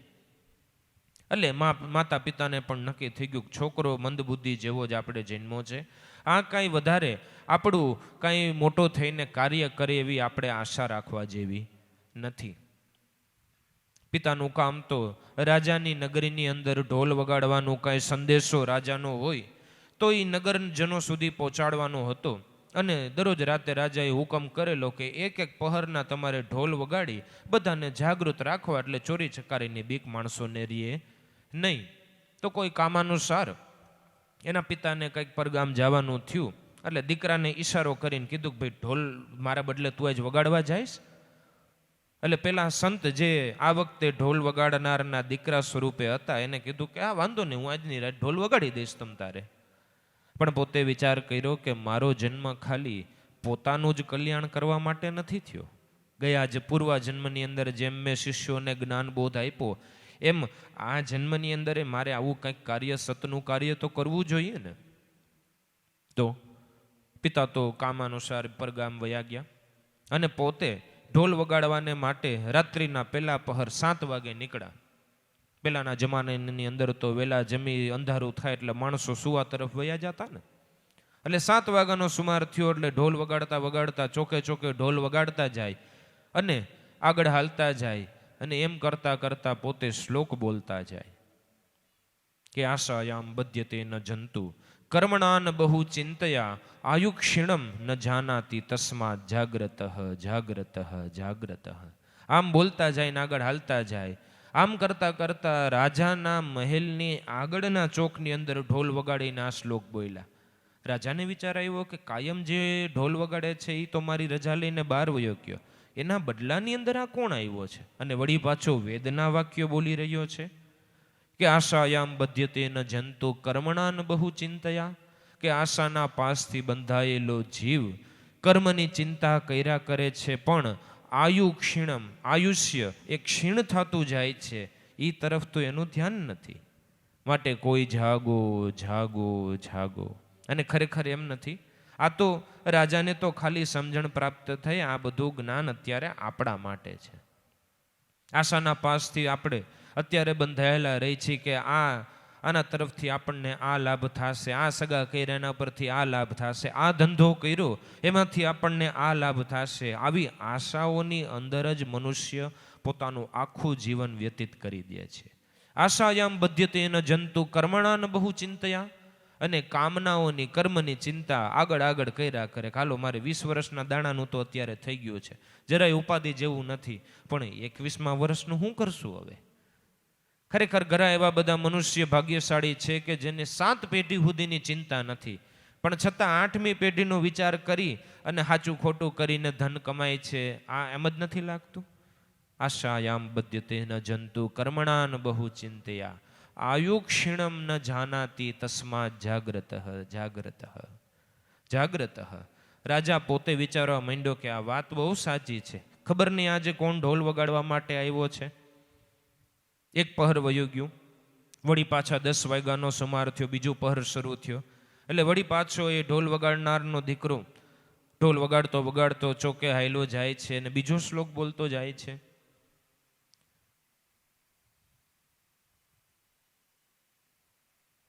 કામક્ષ્ય ક્રોધક્ષ્ય લોભક્ષ્ય દેહ ટીટસ્તી તસ્કરા જ્ઞાન રત્ના પ્રહારાય તસ્માત જાગૃહી જાગૃહી જાગૃહી. કે જરા વિચાર કરો કે કામરૂપી, ક્રોધરૂપી, લોભરૂપી આ બધા ચોર તમારા જ્ઞાનરૂપી રત્નને હણી રહ્યા છે, ચોરી રહ્યા છે. માટે તમે જાગો જાગો જાગો. રાજા તો બહુ ચિંતન કરવા માંડ્યો કે શું વાત કરે છે. અને ખરેખર આપણા જીવનની અંદર એવું નથી દેખાતું. આપણા મનને ખબર છે કે ભાઈ ધર્મ ભાવનામાં ચાલવું, ભગવાનની ભક્તિ કરવી એ સુખનું કારણ છે, એ સાચું કર્મ છે, સુખદ કર્મ છે, આપણે કરવું જોઈએ. મનની અંદર ઈચ્છા પણ છે આપણે કરવું છે, પણ કોણ નથી કરવા દેતું? કે કામરૂપી, ક્રોધરૂપી, લોભરૂપી આપણા મનની અંદર જે આ તસ્કર બેઠા છે ને, એ આપણને આ ધર્મ ભક્તિની અંદર ચાલવા દેતું નથી. અને ચોરી જાય છે તો શું ચોરી જાય છે? કે જ્ઞાન રત્ના પ્રારાહાય, આપણા અમૂલ્ય શ્વાસાને ચોરી જાય છે. કારણ કે આપણને ખબર છે કે ગઈ પડ પાછી ફેર નહીં આવે, મૂર્ખ મૂંડ કે માર, આ ભવસાગરની ભૂલવણીમાં આમ જ વીતી ગયા જુગ 4 ફેરા ફરીને. માટે હજી નામને સંભાળ. આ શ્વાસ આ દેહમાંથી અત્યારે લીધો અને છોડ્યો તો 14 લોકનું મૂલ્ય આપતા આ શ્વાસ પાછો આપણને મળતો. જો ભજન કર્યા વગરનો આ ખાલી ગયો એટલે લક્ષ 84 યોનિની અંદર જ ગયો. એ બીજું કાંઈ સમજાય ન સમજાય. હાવ સીધી ભાષામાં કહીએ ને તો જો કામરૂપી, ક્રોધરૂપી, મોહરૂપી, મદરૂપી આવા બધા જે વિચાર કરીને, સંકલ્પ કરીને આપણે જે શ્વાસા લઈએ છીએ ને, એ શ્વાસાનો બદલો આપણે લક્ષ 84 યોનિની અંદર દેવો પડશે. અને ઈશ્વરનું ભજન કરતા કરતા જે શ્વાસ લીધા ને એના બદલા સ્વરૂપે આપણને મનુષ્યના શ્વાસા મળશે. આ ચોખ્ખો હિસાબ છે. પછી તમે જેવા ભાવથી કરો છો ને એવડું બદલો એટલું વળતર તમને આપશે. આ લૌકિકમાં એવું છે ને, અમુક બેંકોની એવી સ્કીમ હોય કે તમે ફિક્સ ડિપોઝિટ કરો એટલે તમને 7% વ્યાજ આપે, કોઈ 8% વ્યાજ આપે, કોઈ 10%, જેટલા ટકાની દેતી હોય બહુ ખ્યાલ નથી. પણ તમે 1 રૂપિયો મૂકો તો સામને તમને વધારે કરીને આપે છે ને. એમ સદગુરુ સરકારની બેંકમાં એમ જ છે. જેટલા ભાવથી તમે એની બેંકની અંદર શ્વાસારૂપી ધન જમા કરો ને, એ તમને એટલા ઘણું વળતર આપે છે. અને એવડું વળતર આપે છે કે આપણે કાંઈ વિચારી પણ ન શકીએ. વિચાર તો કરો, નરસિંહ મહેતાને એટલા બધા ભાવથી એને ભક્તિ જીવન પર્યંત કરી, તો એનું કયું કામ અધૂરું રહ્યું, એનું કયું કામ નબળું રહ્યું. અને છેલ્લે એમ કીધું ને કે ભાઈ હવે અત્યારે જે કાંઈ પણ તારે માગવું હોય એ માગી લે. એટલે આપણે છેલ્લા છૂટકો થાય. નરસિંહ મહેતા કે એમ થાય એમ જ નથી. તમે જે કાંઈ પણ કર્યું છે એ તો મારા ખાલી મૂડીનું વ્યાજ જ છે. હજી મૂડી તો મારે બાકી જ છે લેવાની. તો કામક્ષ્ય, ક્રોધક્ષ્ય, લોભક્ષ્ય, દેઠઠસ્તી તસ્કરા, જ્ઞાન રત્ના પ્રારાહાય, તસ્માત જાગ્રત જાગ્રત જાગ્રત. આ કામ, ક્રોધ, લોભ, મોહ રૂપી આપણા જીવનની અંદર આ બધા ચોર છે. આપણા મનની અંદર રહી આપણા મન પાસેથી એવા કાર્યો કરાવે છે ને આપણા જ્ઞાન ને ઈ લોકો હણી રહ્યા છે એની આપણને ખબર નથી. માટે જાગો જાગો જાગો. રાજાને એમ થયું કે હાલો આ બધી વાત તો ઠીક છે, પણ મેં જીવન દરમિયાન જે સંપત્તિ ભેગી કરી એ બધું તો મારું કહેવાય ને. તો વળી પાછો 1 પહરનો સમય વીતો એટલે રાતના 1 વાગે વળી પાછો ઢોલ વગાડતો નીકળો. ચોકે ચોકે હાયલો જાય છે ને જ્ઞાન દેતો જાય છે. વળી પાછો એક શ્લોક કીધો કે સંપદ સ્વપ્ન સંકાશમ યૌવનમ કુસુમોપમ વિદ્યુ ચંચલમ આયુષ્યમ તસ્માત જાગ્રત જાગ્રત જાગ્રત. કે સંપદ સ્વપ્ન સંકાશમ, જેટલી પણ સંપત્તિ ભેગી કરેલી છે એ સ્વપ્ન સમાન છે. અને ખરેખર સ્વપ્ન સમાન નથી લાગતી. એ મૃત્યુ થાય ને આ બધું સ્વપ્ન થાય એ વાત તો બીજી બાજુ છે. એક તમારો નઠારો છોકરો ખાલી એવો થાય ને એવા 2-3 કામ કરી દે ને તો તમારું હોતું નહોતું નથી કરી નાખતા. આવડા મોટા શહેરની અંદર આપણે ઘણા બધા દાખલાઓ જોઈ લીધા છે કે પિતાએ અથાક પ્રયત્ન કરીને બહુ મોટી સંપત્તિ ભેગી કરી હોય અને છોકરાઓ ખાલી 2 દિવસની અંદર બધો ભૂહણિયો વાળી દે છે. આ બધું સ્વપ્ન સમાન નથી લાગતું? અને બીજી વાત કે તમારા મૃત્યુ થયા પછી તો ગોલણ ગાડા ભરે ને. એક સમયની એક ક્ષણની અંદર જ બધું સ્વપ્ન સમાન થઈ રહ્યા છે. આપણને ખબર છે સ્વપ્ન સમાન એટલે શું કામ? કે સપનામાં મેળવેલી સંપત્તિ બીજે દિવસે આપણને કામ આવતી નથી. ઘરવાળો સવારના ઉઠીને પત્નીને વાત કરે કે અરે રે આજે સપનું તો એવું આવ્યું કે હું રાજા બનીને બેઠો હતો અને દાસીઓ ચમર ઢોળતા હતા, ખાવા પીવાના કંઈ માપને એવી રીતના બધા ભોગ મારી આગળ ધરવામાં આવ્યા હતા, બધા નેકી પોકાર કરતા હતા, સભાજનો મારી જય જયકાર બોલાવતા હતા ને એ સપનાની તો મારે શું વાત કરવી. એટલે ઘરવાળા એમ પૂછે કે તો ભાખરી બનાવવું કે ન બનાવવું? કે ભાખરી તમતારે બનાવીને ટિફિનમાં ભરી દે, હમણાં સાયકલ લઈને હીરા ઘસવા જવાનું છે. સપનાનું સુખ આપણને કામમાં આવતું નથી. એમ આ ધન સંપત્તિ જે આપણે ભોગવી રહ્યા છીએ, જે આપણે મેળવી રહ્યા છીએ, એ ઈશ્વરના દરબારની અંદર હાલતી આપણને એટલી ખબર પડે ને કે અહીંયાના રૂપિયા હોય અમેરિકામાં ન હાલે ને, અમેરિકાના રૂપિયામાં હોય લંડનમાં ન હાલે, લંડનના રૂપિયા હોય દુબઈમાં ન હાલે. ત્યાં પોતાની કરન્સી પોતાનું ચલણ જે હોય હાલે ને. તો ભગવાનના દરબારની અંદર અહીંયાના રૂપિયા સોનું રૂપું હાલતું નથી. ત્યાં તો રામ નામનું ધન હાલે છે. શ્વાસે શ્વાસે એનું નામ લઈ ભક્તિની સાથે જે આપણે કર્મ કર્યા છે, જે શ્વાસા લીધા છે, એનું સ્મરણ કર્યું છે, એ આપણને જરૂર કામમાં આવે છે. એટલે મીરાબાઈએ કીધું કે મેં તો રામ રતન ધન પાયો, આ ખર્ચે ન ખૂટે આને ચોર ન લૂટે, વળી પાછું દિન દિન બઢત સવાયો, સખીરી મેને રામ રતન ધન પાયો. તો આવી રીતના જ્ઞાન દેતો જાય છે કે સંપદ સ્વપ્ન સંકાશમ યૌવનમ કુસુમોપમ, કે યુવાની છે એ ખીલેલા પુષ્પની માફક છે, દિવસે દિવસે કરમાતી જાય છે. અત્યારે યુવાનીના જોરની અંદર આપણે કાંઈ પણ કર્મ વિચાર કર્યા વગર કર્મ કરીએ છીએ, માતા પિતાને ડૂબવી દઈએ છીએ, વડીલોને આપણે જેમ તેમ જવાબ આપી દઈએ છીએ. ધ્યાન રાખજો, આ યુવાની કાયમ રહેવાની નથી. દાદા ઘણીવાર સત્સંગમાં કહે છે, જવાની એટલે નામ જ જવાની, જવાની કોઈની નથી રહેવાની. તો આની અંદર કંઈ પણ વિચાર કર્યા વગર કર્મ કરવા જેવું નથી, વિચારી વિચારીને ડગલા ભરવા જેવું છે. યુવનમ કુસુમોપમ વિદ્યુત ચંચલમ આયુષ્યમ, વીજળીના ચમકારની જેમ આપણે આયુષ્ય ચાલ્યું જાય છે. માટે કોઈ જાગો જાગો જાગો. અને ખરેખર વીજળીના ચમકાર જેવું નથી. ભલે આપણે કહીએ મનુષ્યની 100 વર્ષની આયુષ્ય છે, તો 100 વર્ષ વીજળીના ચમકારની જેમ કેમ કહેવાય? કે ભાઈ ગ્રંથો સાક્ષી પૂરે છે કે 184 યોનિના ચક્કરનું આપણે એક પરિભ્રમણ કરીએ, 84 લાખ દેહો આપણે ધારણ કરીએ, એ પછી એકવાર કુદરત આપણને દયા કરી અને મનુષ્યનો દેહ આપે છે. તો 84 લાખ જીવન પૂરું કરતા માણસને 4 યુગનો સમય વીતી જાય છે. 4 યુગનો સમય કાંઈક 42 લાખ ને 20,000 વર્ષનો કહેવામાં આવ્યો છે. 42 લાખ 20,000 વર્ષ સુધી અલગ અલગ દેહો ધારણ કરવા પડે છે. એ દેહોએ જીવન આખું જીવવું પડે છે. એ પછી 100 વર્ષનું આપણને વીજળીના ચમકાર જેવો મનુષ્ય દેહ મળે છે. કોલ વચન દઈને બાહિર આવ્યો, આવ્યા મોહ મેં ચિત્ત લગાયો, ધીક ધીક હરિકો ગુણ ન ગાયો, 2 વચનોના દાન ભજન વિનાનો નર છે પશુ સમાન. મનુષ્યને પશુ કીધો શું કામ? કે આટલી બધી યાતનાઓ ભોગવ્યા પછી મનુષ્યનો દેહ મળ્યો અને તોય ભગવાનનું ભજન નથી કરતો. તને તો સદગુરુનો સથવારો હતો, સત અસતની ભાન હતી, આ તરણ તારણ નામ આપણને મળ્યું તું, તોય એલા તે ભગવાનનું ભજન ન કર્યું. માટે વિદ્યુત ચંચલમ આયુષ્યમ તસ્માત જાગૃહી જાગૃહી જાગૃહી.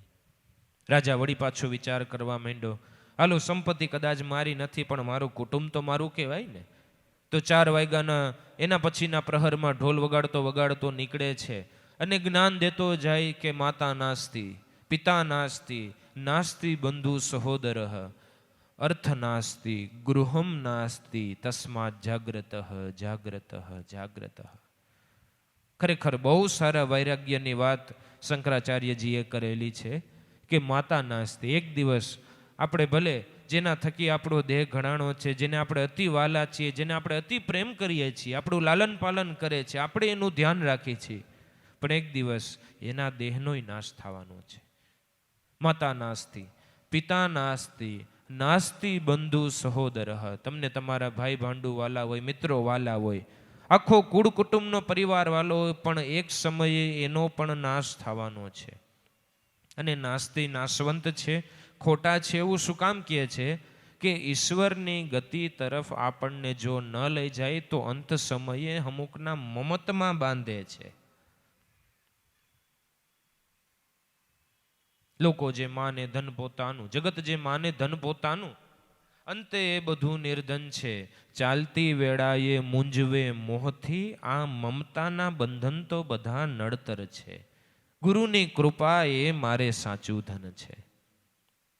જો પરિવારની અંદર વાસના રહી જાય, જો એવા મમતાના બંધોની અંદર જીવ જો ફસાઈ જાય, તો ઈશ્વર તરફ અંત સમયે ઈશ્વરની યાદી થતી નથી. અને ખરેખર એવું છે હો. આપણને એમ થાય કે અત્યારે જીવન દરમિયાન ભલે આપણે કાંઈ પણ કામ અર્થે સાચું ખોટા કર્મ કરી લઈએ, કાંઈ પણ આપણે ભોગવી લઈએ, અંત સમયે છેલ્લો આવશે ત્યારે ઈશ્વરની ગટપણની અંદર ભક્તિ કરશું. પણ આપણને ખબર છે કે સાંજે જો ખાટી છાશ અને આપણે ખીચડી કઢી ખાતા હોય તો રાતે આપણને કાંઈ દૂધપાકનો ઓડકાર આવે. જિંદગી તમે જીવા હોય ને, અંત સમય તમારું એવું જ થાય છે. એમ કહેવાય કે અંત સમયે ઈશ્વર આપણને યાદ આવતો નથી. ઘણા દ્રષ્ટાંતો કહેવામાં આવ્યા છે. બીજા કોઈની વાતને આ ફુલાભાઈ જ મને વાત કરતા હતા કે એમના ગામની અંદર કે કંઈક સગાવાલાની અંદર, બહુ ખ્યાલ નહીં, એક માળીના છેલ્લા શ્વાસા જેવું હાલે ને દેહ છૂટે ને, અમુક હાવ છેલ્લી ક્ષણો જેવી હતી અને ભગતને મળવા જવાનું થયું અને ફુલાભાઈએ કીધું કે ભાઈ ભગવાનનું નામ લ્યો, તમારા મનને શાંતિ મળે. તો માળી એમ બોલ્યા કે મારે લેવું છે પણ લેવાતું નથી. ખરેખર આ વાત સાવ સાચી છે કે જો જિંદગી પર્યંત એના નામના બે કાંઈ શ્વાસા લીધા ન હોય, કાંઈ ભક્તિના કાર્યો ન કર્યા હોય તો કાંઈ અંત સમયે એ યાદ આવતું નથી હો. આ તો બાલાપન કી કોઈ ભક્તિ કરે ઈ રહે જગથી ઉદાસ. તીરથ પણ એની આશા કરે કે કોઈ આવે આવા હરિના દાસ. ખરેખર અંત સમયે જો ભાવથી ભક્તિ કરી લેવી હોય તો જુવાનીની અંદર, બાળપણની અંદર જાગૃત થાઓ. અને કોઈને એમ થતું હોય, કોઈને એમ મનમાં હોય કે ભાઈ એ બધી તો વાતું છે, ભક્તિના માર્ગે હાલી તો કોઈ દી બે પાંદડે આપણે થાય નહીં. એ વાત સાવ કાઢી નાખવા જેવી છે. રાજા મહારાજાઓ આપણે જોઈએ છીએ કે જે રાજ વૈભવો ભોગવતા હતા અને ભક્તિ કરતા હતા, શું એને સતસતનું કંઈ ભાન નહીં હોય? શું એને રાજ્ય ચલાવવામાં નીતિમત્તા નહીં ધારણ કરેલી હોય? અરે બીજે ક્યાં અહીંયા પણ આપણે જોઈએ છીએ કે નીતિમત્તાથી જે કાર્ય કરે છે એ સુખ વૈભવોને ભોગવે છે, ભલે પોતાના કર્મ અનુસાર. એક વસ્તુ ધ્યાન રાખવી, પેલા આપણે વાત કરી ગયા કે કર્મ આધારિત સુખ દુઃખ થાય છે.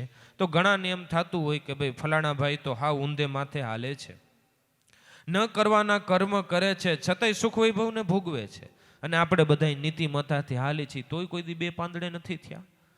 પણ એક વસ્તુ યાદ રાખજો કે આપણું પ્રારબ્ધ છે એ અનાજની કોઠી જેવું છે. એની અંદર જી નાખશો એ નીચે હાણામાંથી નીકળશે. એમ જ હોય ને. પહેલાં તમે ઘઉં ભર્યા હોય, એની ઉપર તમે બાજરો ભર્યો, એની ઉપર તમે કઠોળ ભર્યું હોય, તો હાણામાંથી પહેલાં શું નીકળે? કે જી પહેલાં નાખેલું છે એ નીકળે. ઘઉં જ્યાં સુધી છે ત્યાં સુધી ઘઉં નીકળશે. ઘઉં પૂરા થશે અને બાજરો શરૂ થશે એટલે બાજરો નીકળશે. ધ્યાન રાખજો, જે નાખો એ નીકળશે. એમાં જો તમે ધગધગતા કોલસા નાખશો તો હાણામાંથી ધગધગતા કોલસા નીકળશે અને ભાવે નો ભાવે એ વસ્તુ તમારે ખાવી પડશે. અત્યારે કાંઈ પણ વિચાર કર્યા વગર જો તમે કર્મ કરતા હોય, ભોગવતી વખતે એ બધું અઘરું લાગવાનું છે. તો માતા નાસ્તિ, પિતા નાસ્તિ, નાસ્તિ બંધુ સહોદર, અર્થ નાસ્તિ. છેલ્લે આ ગૃહમ, અર્થ એટલે બધી ધન સંપત્તિ નાશ પામે છે, અને છેલ્લે આ ગૃહમ એટલે આપણો રહેવાનો દેહ નાશવંત છે. એના માટે જાગો, જાગો, જાગો. જાગો એટલે નામની અંદર જાગો. રાજા આનો વિચાર કરે છે. એને એમ થયું કે આ જન્મની અંદર ભક્તિ કરી લીધા જેવી છે. આ જન્મની અંદર જો આપણે જાગશું નહીં તો ઘણા બધા દુઃખ યાતનાઓને ભોગવવું પડશે. તો સવારના પહેલા પહરે 7 વાગે વળી પાછો ઢોલ વગાડતો વગાડતો એ બાળક નીકળો અને છેલ્લી શિખામણ દેતો ગયો કે જન્મ દુઃખમ, જરા દુઃખમ, જાયા દુઃખમ પુનઃ પુનઃ, સંસાર સાગરમ મહાદુઃખમ, તસ્માત જાગ્રત જાગ્રત જાગ્રત. કે આ ખાલી એક જન્મ પૂરતી વાત નથી હો. જન્મ દુઃખમ, જરા દુઃખમ, જાયા દુઃખમ પુનઃ પુનઃ. તમને એમ થાય કે ભક્તિ કરીએ, સારા કર્મ કરીએ તો આ જન્મની અંદર આપણને સારું સુખ ભોગવવા મળે. એ આ જન્મ પૂરતું નથી. પેલા વાત કરી ગયા, લગ 84 યોનિના દેહો ભોગવવા પડશે. વારે ને વારે એ જઠરાગ્નિના દુઃખોને આપણે ભોગવવા પડશે. જન્મનું દુઃખ ભોગવવું પડશે. આપણને ખબર છે જેટલી પીડા માતાને થતી હોય એટલી જ પીડા બાળકને પણ થતી હોય જન્મ સમયે. એ દુઃખો વારંવાર 84 લાખ વાર આપણે ભોગવવા પડે. જન્મ દુઃખમ, જરા દુઃખમ. જરા એટલે વૃદ્ધપણ. વૃદ્ધપણનું પણ આપણને દુઃખની બધાને ખબર છે. ઇન્દ્રિયો સાથ ન દેતું હોય, કુટુંબ પરિવાર પણ આપણા કહ્યામાં ન હોય.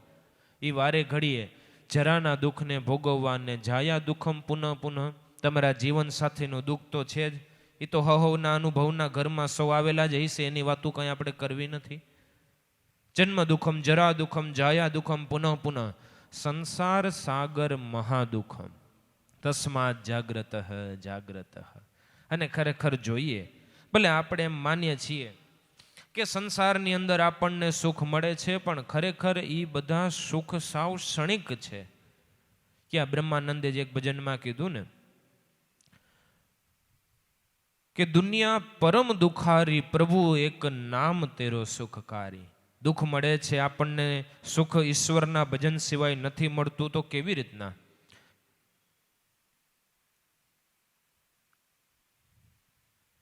બાલાપન મેં પરાધીન હિત માતા ગોદજ ધારી, સુખ દુઃખ વ્યાપક તન મેં વચન શકું ન ઉચારી. નાનું બાળક હોય, પોતાના શરીરની અંદર કાંઈ પણ પીડા થતી હોય, દુઃખ જ થયું ને, એક વચન બોલી શકતી નતું. માતા બિચારી એને જોવે કે કાંઈ કીડી નથી ગઈ, મોકળો નથી ચડ્યો, જોયા કરે, પણ પોતાને જે દુઃખ થાય છે એ કાંઈ બોલી શકતો. પરાધીન ન કહેવાય, દુઃખ ન કહેવાય. એની સામે સુખ કેટલું? ખાલી આપણને ભોજન મળે એટલું સુખ છે. બલાપન મેં પરાધીન હિત માતા ગોદજ ધારી, સુખ દુઃખ વ્યાપક તન મેં પણ વચન શકું ન ઉચારી. જોબન મેં નિત કામ સંતાપે સ્ત્રી બંધનકારી, પર બાલ બચ્ચો કે પાલન કે હિત પર ઘર દાસ ભિખારી. જુવાનીની અંદર આપણને એમ થાય કે આપણે સુખ ભોગવી લઈએ. જેવો થોડોક જુવાનીમાં આવ્યો કે તરત જ ઘરનું ભાર આપી દીધું કે હવે કમાવવું પડશે. જોબન મેં નિત કામ સંતાપે, એમાંય સ્ત્રી બંધનકારી. પેલા આપણને એમ થાય કે માતા પિતાનું બંધન આપણને લાગેલું છે, હાલો હવે આપણે લગ્ન ગ્રંથિથી જોડાયેલા છીએ, હવે આપણને થોડું સુખ મળશે, તો એનું બંધન ચાલુ થઈ જાય. આ લઈ આવી દો ને, આ કરવાનું છે ને, આટલું બાકી છે ને, ફરવા નથી લઈ જતા ને, જમવું છે ને, બાપુજીને કહી દો આ કામ નહીં કરીને, માને સમજાવો એટલું નહીં થાય ને, એ બધાની અંદર આપણને દુઃખો મળે છે. સ્ત્રી બંધનકારી, બાલ બચ્ચો કે પાલન કે હિત પર ઘર દાસ ભિખારી. અને ખરેખર એમ જ નથી, કાંઈ પણ કામ ધંધો ઉદ્યમ વ્યવહાર આપણે કરતા હોય તો બીજાની ઘરે ભિખારી પણ જ નથી કરતા. શેઠ કે ત્યારે આવી જવાનું, ઈ કેવું કામ કરવાનું, બે વેણ કવેણ કે તો આપણે સાંભળી લેવાના. ખરેખર એવું જ જીવન આપણે દુઃખ ભર્યું નથી જીવતા. વૃદ્ધાપણ મેં રોગ લગે, વૃદ્ધાપણે મેં રોગ લગે ને કાયા નિર્બલ હારી, બ્રહ્માનંદ ભજન બિન તુમરે ભવ જલ દુઃખ અતિ ભારી. આપણને એમ થાય વૃદ્ધપણાની અંદર આપણે સંસારમાં આલો કઈ શરૂઆતમાં સુખ ન પામ્યા, પણ અંત સમયે વૃદ્ધપણ આવશે ત્યારે તો આપણે આનંદ ગણશું ને. પણ આ બધું ભોગવવાની અંદર પોતાનું આયુષ્ય અને પોતાનું શરીર ક્ષીણ થઈ ગયું એ તરફ ધ્યાન દેતો નથી. વૃદ્ધપણે એમાંય જો રોગ લગે અને વળી પાછી કાયા નિર્બલ હારી. શરીર આપણું સાથ નો દે, જેવી રીતના આપણે ચાલવું હોય, બોલવું હોય, ખાવું હોય, પીવું હોય એ કાંઈ કરી શકીએ નહીં. સાચું ખોટું વિચાર્યા વગર ગમે એટલું કર્મ કરીને ધન ભેગું કર્યું ને એમથી હવે વૃદ્ધપણાની અંદર આનંદ કરશો, ડૉક્ટર કહી દે જો ડાયાબિટીસ આવી છે, બીપી આવ્યું છે, બીજા આ લીવરના નેના સોજા તમને થઈ ગયા છે, એટલે કાંઈ માવા મિષ્ટાન ખાવાનું નથી. આપણું કમાયેલું આપણા છોકરાઓ ખાય, આપણે બેઠા બેઠા ખાલી જોવાનું. કારણ કે ખબર છે કે એક લાડવો ખાવું તો ઇન્સ્યુલિનનું ઇન્જેક્શન લેવું પડશે. ખરેખર સંસાર સાગર આપણને દુઃખ જેવું નથી લાગતું. એટલે કીધું કે દુનિયા પરમ દુખારી, પ્રભુ એક નામ તેરો સુખકારી. અને આપણને ખબર છે કે જેને નામની અંદર સુખને પ્રાપ્ત કર્યું, ઈશ્વરનું ભજન કર્યું, એ સંતોને બધા જે કાંઈ પણ વ્યવહાર કાળની અંદર ગમે એટલું દુઃખ હતું પણ એના મનની અંદર એને કંઈ દુઃખ નહોતું લાગ્યું. આપણે તો મૂળ વાત એ કરતા હતા કે જો પ્રારબ્ધ કર્મ છૂટતા હોય તો રામ દુઃખ ન પાય, નળ યુધિષ્ઠિર વન નવ રખડે પ્રારબ્ધ જો મીટ જાય. પણ આ બધા દુઃખો એ બધાને અવતારી પુરુષોને, જ્ઞાની પુરુષોને શું કામ નથી લાગતા? કે પ્રારબ્ધ કર્મ મારા નથી, તે દેહ તણા લીએ જાણી. આપણો જીવ તો અહીંયા ઈનો ઈ છે ને, 184 યોનિની અંદર ઈનો ઈ જ છે. પેલા જ આપણે વાત કરી ગયા કે આપણું વાસનિક લિંગ શરીર બધા સુખ દુઃખને ભોગવે છે. મનને બધે સુખ દુઃખની ખબર પડે છે, એને હાનિ લાભનો બધી ખબર પડે છે, એ બધા સુખ વૈભવોને ભોગવે છે. આ જે કાંઈ પણ કર્મ લાગુ પડ્યા છે ને એ આપણા દેહને લાગુ પડ્યા છે.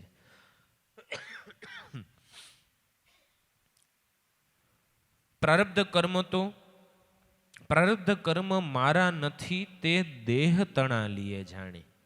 સંતો મહાપુરુષોના જીવનની અંદર પણ આવરણના વાયરા આવ્યા છે, પણ એને પોતાના દેહ થકી કર્મો ભોગવા છે, મનથી ભોગવા નથી. વિચાર તો કરો, સંતો મહાપુરુષોને વેણ કવેણ ગણાએ કહી દીધા, પણ એના મનની અંદર એની અસર નથી થઈ. પૂર્વે એવા ઘણા સંતો થઈ ગયા કે જેની હત્યાઓ કરી દેવામાં આવી, એના દેહને મારવામાં આવ્યો, પણ છતાં એના દેહની ઉપર એની અસર થઈ, એના મનની ઉપર એની અસર થઈ. કારણ કે કીધું ને કે જ્ઞાની દેહ થકી કર્મ ભોગવે છે, મન થકી ભોગવતા નથી. તો પ્રારબ્ધ કર્મ તે મારા નથી, તે દેહ તણા લીએ જાણી દાસ લાભુ કે આવા પુરુષો છે જીવન મુક્ત, ઈ રહી શકે કર્મ રહિત સદાય. દાદાશ્રી કહે છે આપણે સારા કર્મનું ફળ નથી જોતું, ખરાબ કર્મનું ફળ નથી જોતું, આપણે તો એમનેમ તટસ્થ રહીને સાક્ષી સ્વરૂપી રહીને આપણે આખું જીવન વ્યતીત કરી દેવું છે.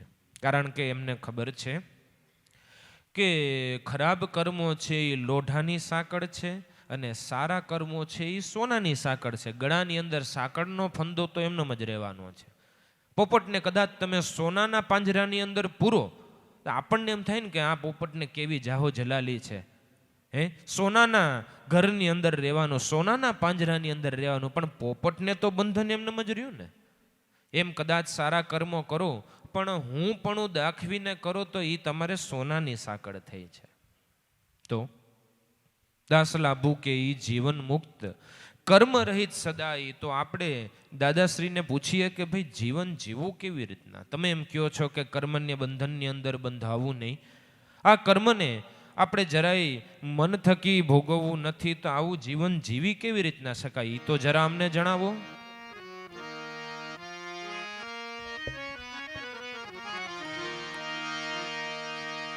આ ઉત્તમ અવસર જાણી,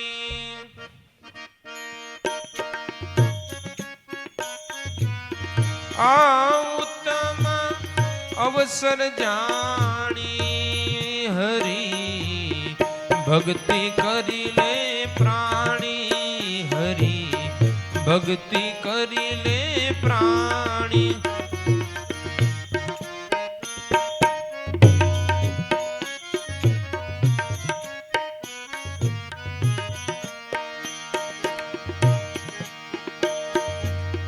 ધ્યાન ધારણા નિયમ રાખી,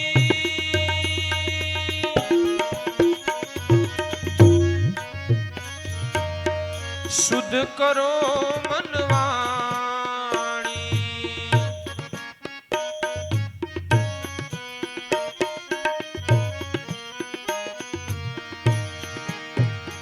ઓ ધ્યાન નિયમ ધારણા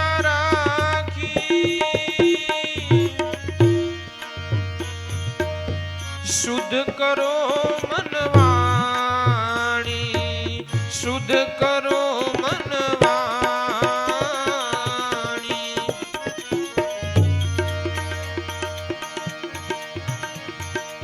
વિવેક વિચાર વૈરાગ સાથે, વિવેક વિચાર વૈરાગ સાથે, સંત સેવા સુખ માણી, હરી ભક્તિ કરી લે પ્રાણી.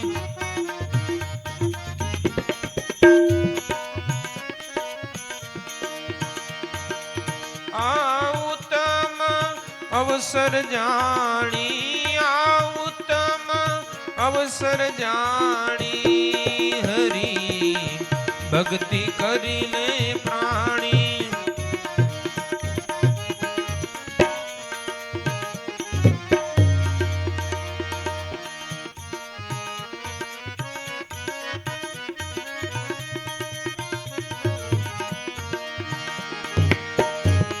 ખિલાવ મન ઉલ્લાસ,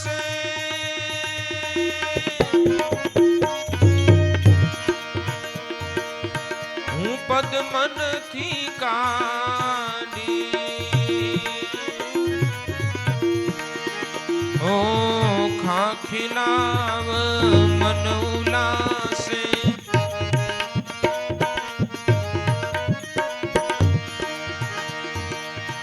ખા ખિલાવ મન ઉલ્લાસે,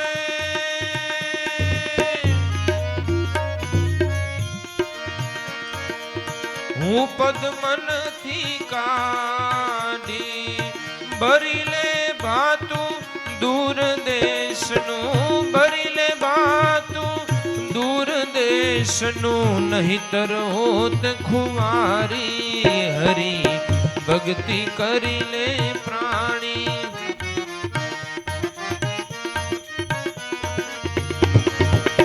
આ ઉત્તમ અવસર જાણી આ ઉત્તમ અવસર જાણી હરી ભક્તિ કરી લે પ્રાણી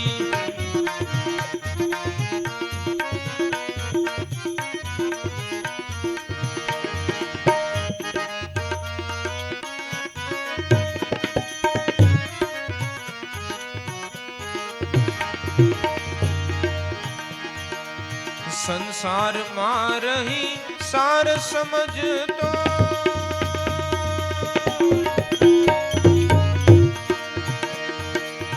ભક્તિ દ્રઢ કરવાઈ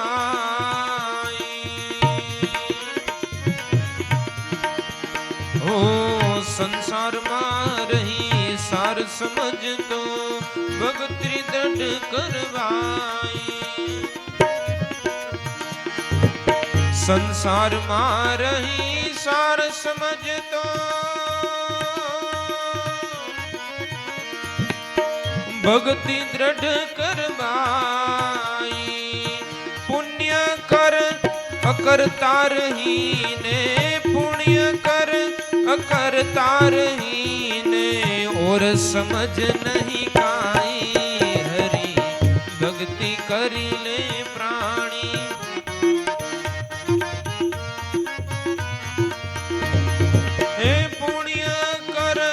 અકરતા રહીને ઓર સમજ નહીં કાઈ હરી ભક્તિ કરી લે પ્રાણી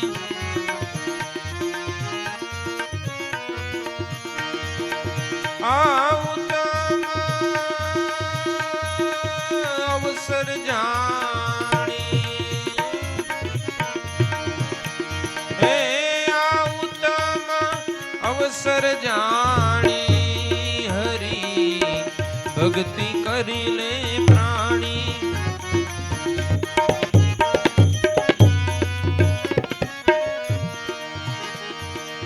સંસાર વ્યવહારમાં ભલે રહે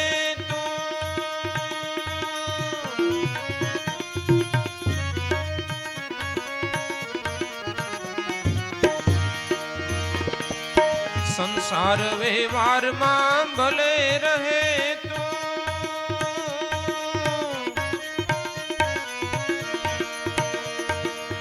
ध्यान हरि से लगाए ओ संसार व्यवहार मां भले रहे तू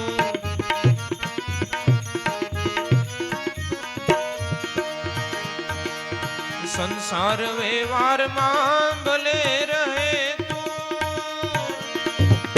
ध्यान हरि से लगाए दास लाभ हुए भक्ति विवेकी दास लाभ हुए भक्ति विवेकी अखंड सुख लिए माणी हरि भक्ति करी ले प्राणी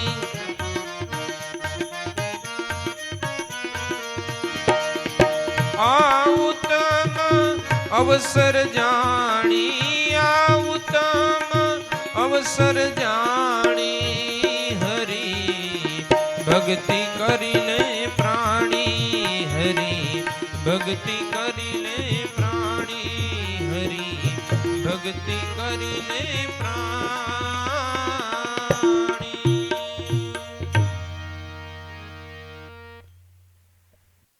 દાદાશ્રી કહે છે કે આ મનુષ્યનો અવતાર આપણને કેવળ ભક્તિ કરી લેવા માટે મળ્યો છે. પેલા જ આપણે કીધું ને કે કોલ બચન દઈને બહાર આવ્યો.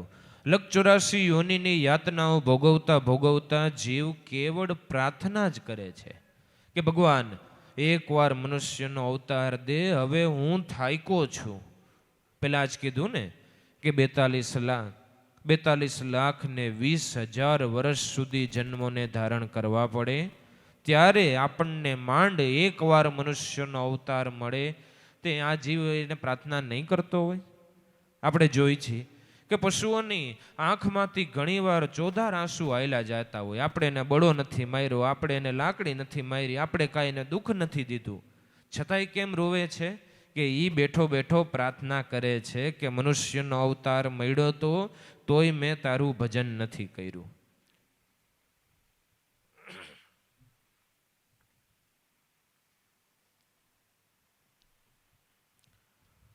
માટે મનુષ્યનો અવતાર કેવળ ઈશ્વરની ભક્તિ કરવા માટે મળ્યો છે. અને ઈશ્વર પણ આપણને 84 લાખનું ચક્કર પૂરું કરીને અનઅધિકારી હોવા છતાં મનુષ્યનો દેહનો અધિકાર આપણને આપે છે અને કહે છે કે આ 100 લીટીનું પેજ હું નીચે સહી કરી દઉં છું, આની અંદર જી લખીશ એવું થશે. અને ખરેખર ઈશ્વરે છૂટ નથી આપી. ભલે ગમે એવી યોની, ગમે એવા આપણે જાતિપાતિની અંદર, કુટુંબ પરિવારની અંદર આપણે જન્મા હોય, મનુષ્ય જે ધારે એ કરી શકે છે ને. બાળપણમાં બાળકે વિચાર કર્યો હોય કે મોટું થઈને મારે ડૉક્ટર થવું, વકીલ થવું, ન્યાયાધીશ થવું, કોઈ રાજકારણી થવું, દેશનો પ્રધાનમંત્રી થવું, કે છેલ્લે રાષ્ટ્રપતિ થવું, મનુષ્ય એ પદવીને પ્રાપ્ત કરે છે ને. મનુષ્ય જીવન દરમિયાન જે ધારે એ કરી શકે છે, પણ આ ખરેખર મનુષ્ય દેહ આપણને ઈશ્વરની ભક્તિ કરવા માટે મળ્યો છે. એટલે દાદાશ્રી કહે છે કે સારામાં સારો અવસર આપણને પ્રાપ્ત થયો છે, અને જેને ગુરુ મળ્યા છે એને તો ખરેખર સોનાનો ઉઈગો છે. કારણ કે સત અસતની પરખ ના કરાવનાર, સત્ય ભક્તિનું જ્ઞાન દેનાર ગુરુદેવ આપણને સાક્ષાત મળ્યા છે. એ નામની પ્રાપ્તિ કરાવી છે, હવે ભજન કરી લીધા જેવું છે. આ ઉત્તમ અવસર જાણી હરિની ભક્તિ કરી લેને પ્રાણી. એના માટે ધ્યાન નિયમ ધારણા રાખી શુદ્ધ કરો મનને વાણી. દાદાશ્રી સમજણ આપતા કહે છે કે જો ઉત્તમ પ્રકારનું જીવન જીવી લેવું હોય તો ધ્યાન, નિયમ અને કાંઈક ધારણા બાંધો. ઈશ્વર તરફ આપણું ધ્યાન હોવું જોઈએ. કંઈક જીવનની અંદર ધર્મના નિયમો આપણે પ્રાપ્ત કરવા જોઈએ, અનુસરવા જોઈએ. કંઈક નક્કીપણું હોવું જોઈએ, અને એના પ્રત્યેની થોડીક આપણી ધારણા હોવી જોઈએ કે ઈશ્વર તું જે કરી તમ તારે ભલે ઠીક જ કરીશ, મને ભરોસો છે તારી ઉપર. અને શુદ્ધ કરો તમે મનને વાણી. બોલવું કાંઈ, વિચારવું કાંઈ, અને કરવું તો હાવ બીજું કાંઈ.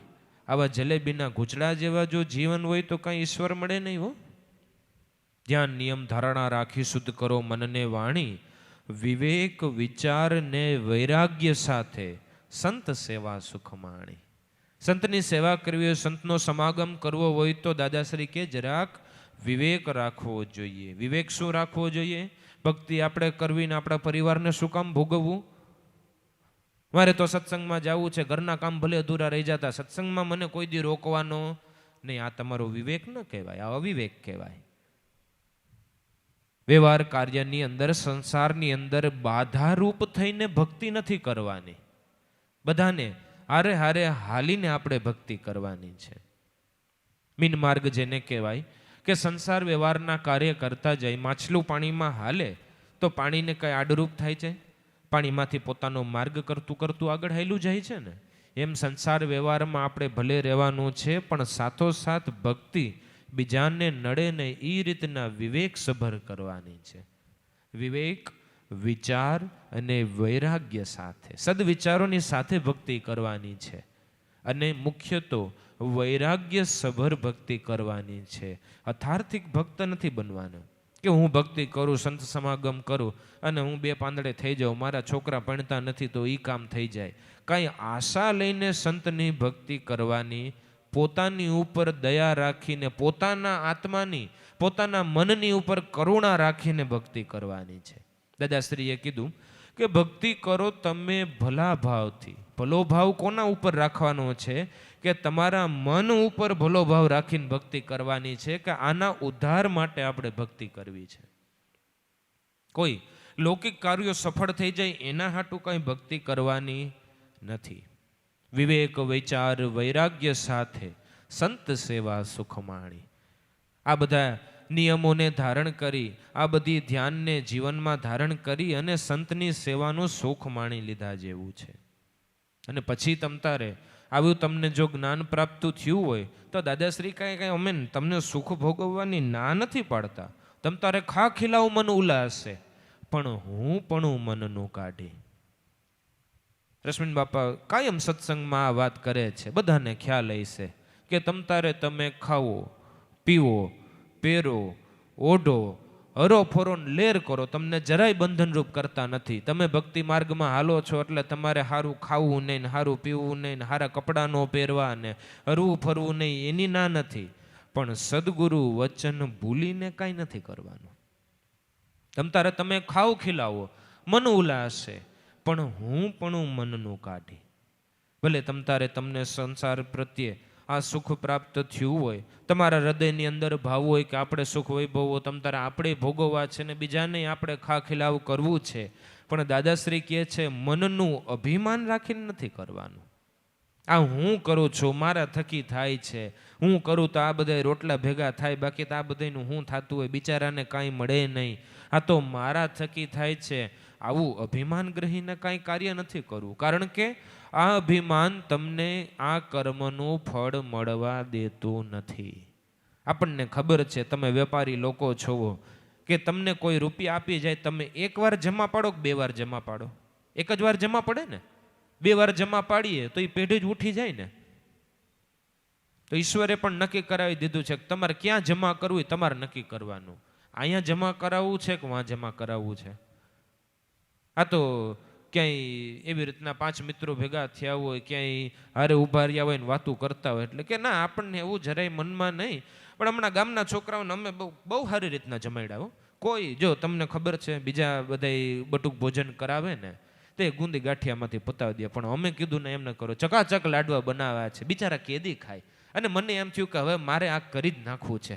મારા મનની અંદર એવો ભાવ થયો ને, અને ખરેખર મારા સિવાય આવું કોઈ કરી ન શકે. ગામમાં ઘણા જમણવાર કરે છે, પણ મારે જેવું ન થાય. એટલે ભગવાન કે વાંધો નહીં, ન્યા લખાવી દીધું ને, હું મારા ખાતામાં નથી લખતો. આપણે નક્કી કરવાનું છે કે અહીંયા લખાવવું છે કે ઈશ્વરના દરબારની અંદર લખાવવું છે.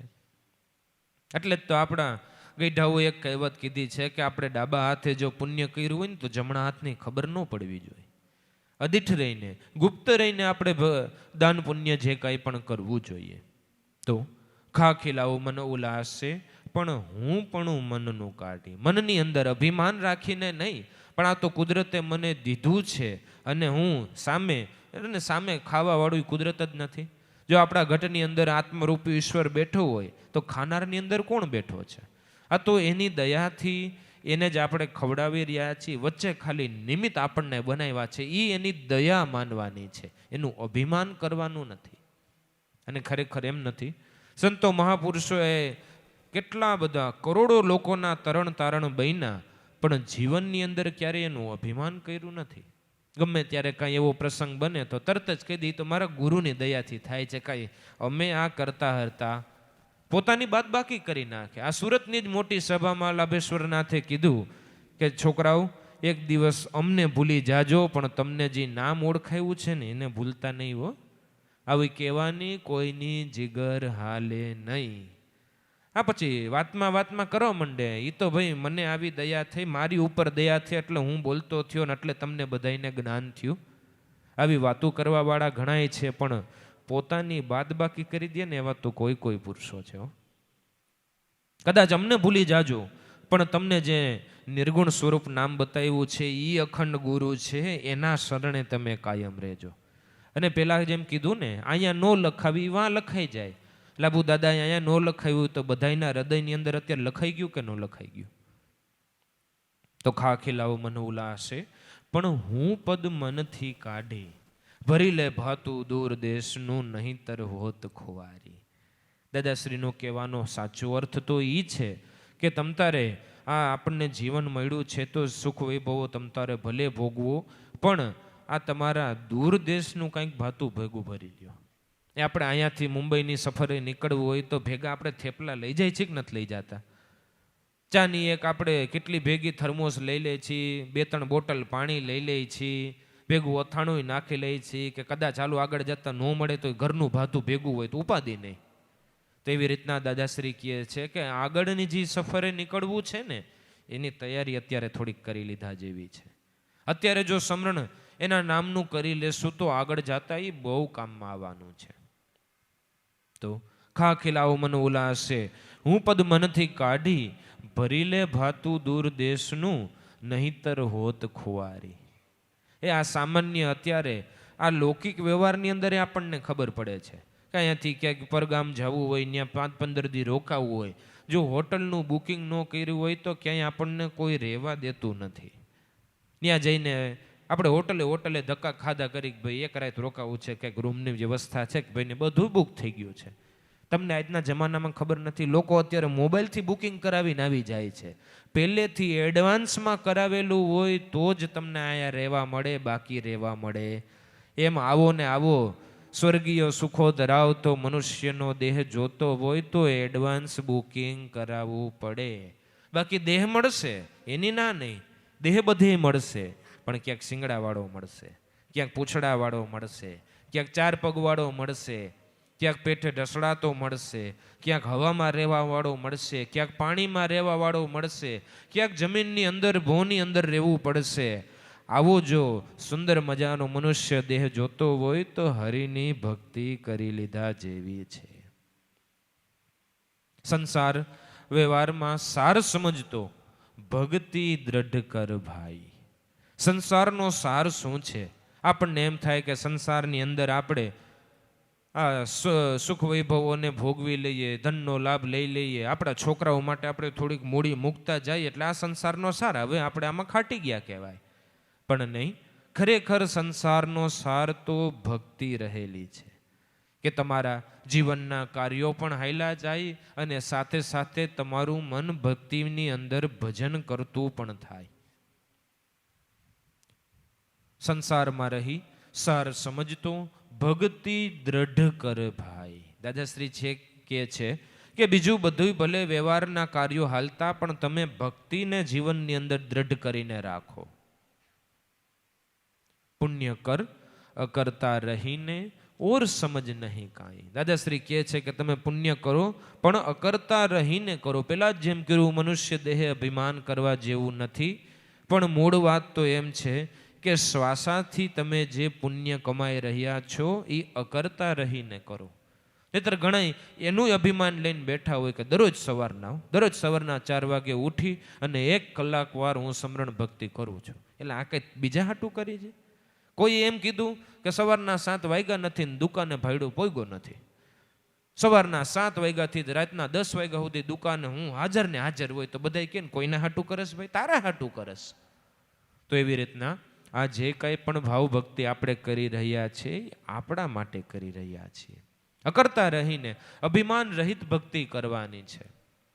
પછી આ બધું કરતા કરતા સંસાર વ્યવહારમાં ભલે રહે તું પણ ધ્યાન હરી સે લગાઈ. મૂળ વાત આ છે કે સંસાર વ્યવહારના કાર્યો આપણે ભલે કરીએ પણ આપણું મન, આપણી સુરતા તો ઈશ્વરના ભજનની અંદર, ગુરુની ભક્તિની અંદર હોવી જોઈએ. આપણે ગાડી ચલાવવાનું કામ કરતા હોય તો લીવર દેવું પડે, ક્લચ કરવી પડે, ગિયર બદલાવવા પડે, બ્રેક મારવી પડે, રોડ ઉપર ધ્યાન રાખવું પડે, કોઈ આડું ઉતરતું નથી એનું ધ્યાન રાખવું પડે, સિગ્નલ આવે છે એનું ધ્યાન રાખવું પડે. આ બધું આપણે કાર્ય કરીએ છીએ.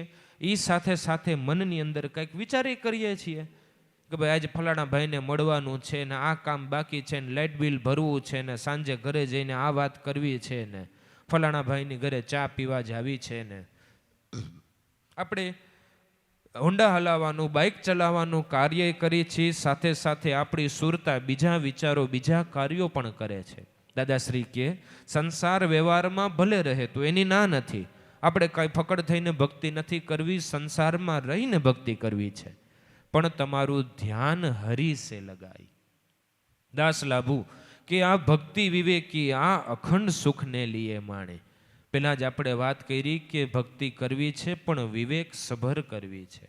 ભક્તિનો વિવેક કે આપણે જીવન દરમિયાન કાંઈ પણ કાર્યો કરીએ ભક્તિ એમાં આડરૂપ ન થવી જોઈએ અને ભક્તિની અંદર સંસાર આડરૂપ ન થવું જોઈએ. બે હાથમાં લાડવા રાખીને આપણે આ દિવ્ય જીવન જીવે જાવ્યું છે. અને બીજા કોઈને ક્યાં વાત કરવી. જેમના નિમિત્તે આપણે ભેગા થયા છીએ, પ્રવીણભાઈ આવું જીવન નથી જીવા. જીવન પર્યંત સદગુરુ લાભેશ્વરનાથનું ભજન કરી ગુરુ સ્વરૂપે એમને મળ્યા, એમનું સેવા સત્સંગ સ્મરણ કરી અને પોતે આવું જીવન જીવી ગયા છે.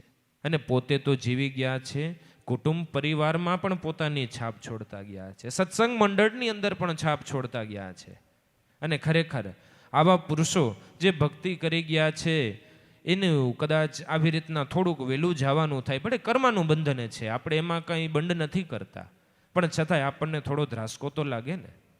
પહેલી વાર જ્યારે આ છોકરાઓએ વાત કરી, મેં દાદાને વાત કરી, તો ખરેખર ઘરમાં બધા સ્તબ્ધ થઈ ગયા.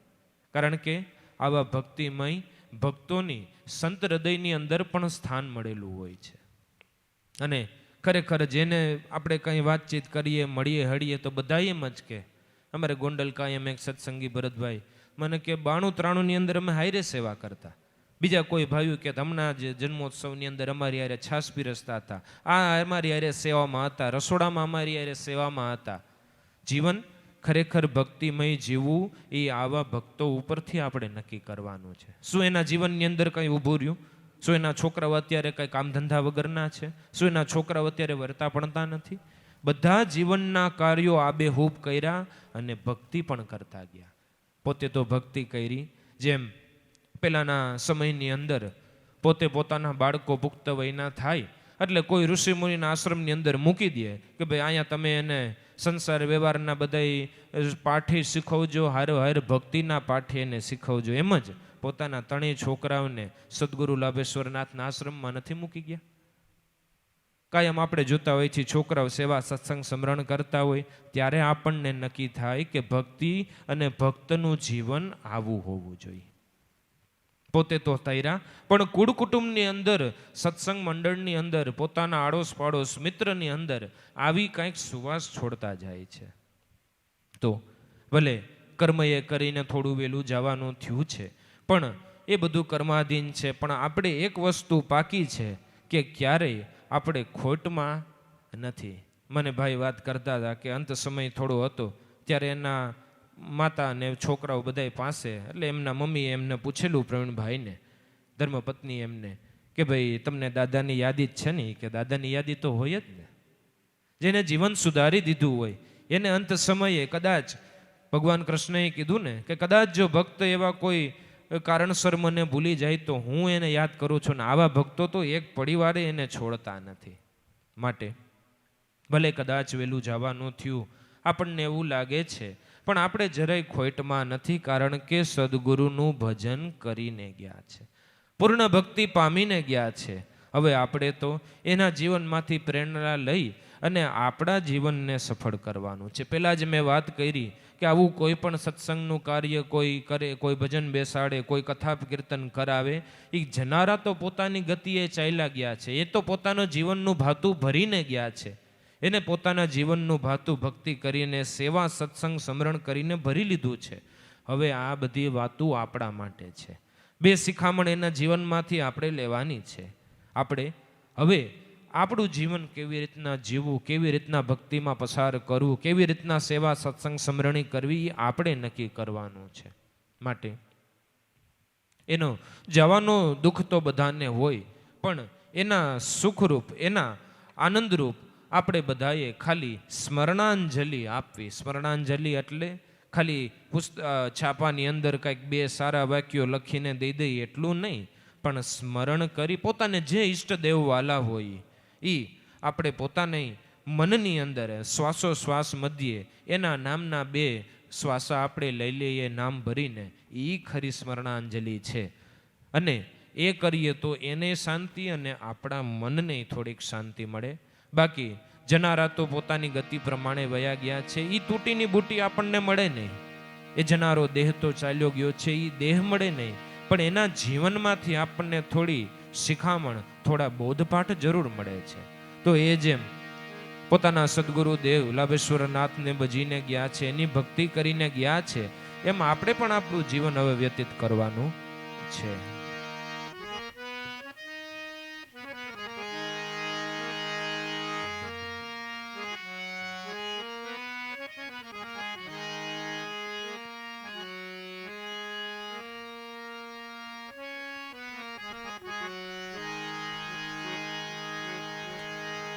હે કેમ ભૂલીએ અમે કેમ ભૂલીએ મારા મનના મે રામને કેમ ભૂલીએ.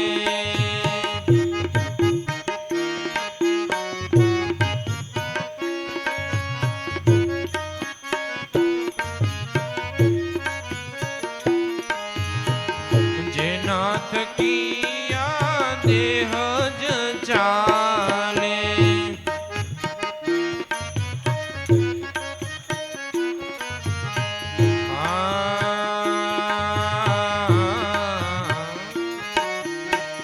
જે નાથ કિયા દેહ જ ચાલે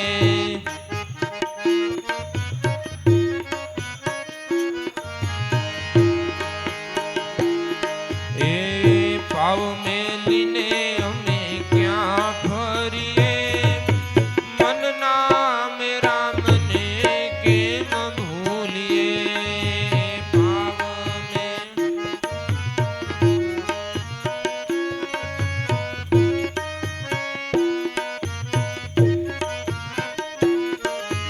હે કેમ ભૂલીએ અમે કેમ ભૂલીએ મનના મે રામને કેમ ભૂલીએ.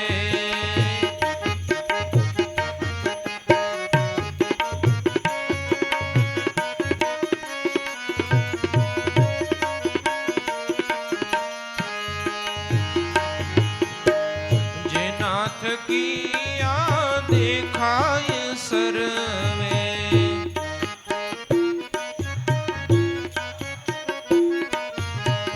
જે નાથ કિયા દેખાય સરવે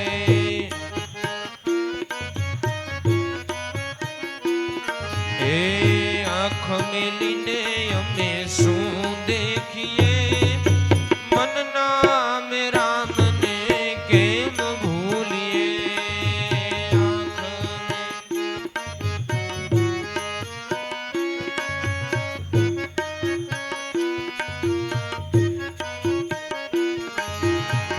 કેમ ભૂલીએ અમે કેમ ભૂલીએ મનના મે રામને કેમ ભૂલીએ.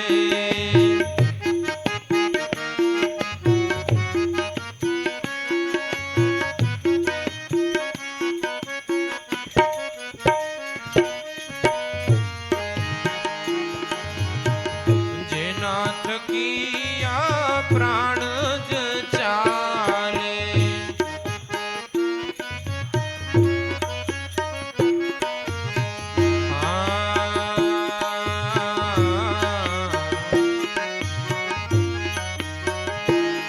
હે જે નાથ કિયા પ્રાણ જ ચાલે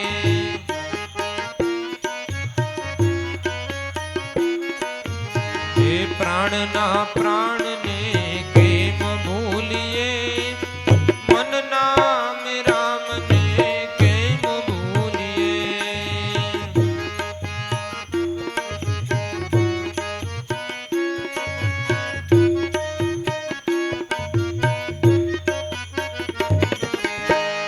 કેમ ભૂલીએ અમે કેમ ભૂલીએ મારા મનના મે રામને કેમ ભૂલીએ.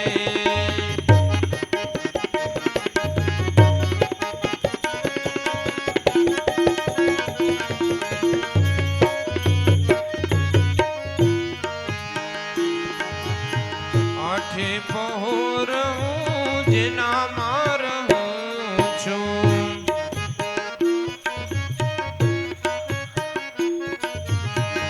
આઠે પહોર હું જેના માં રહું છું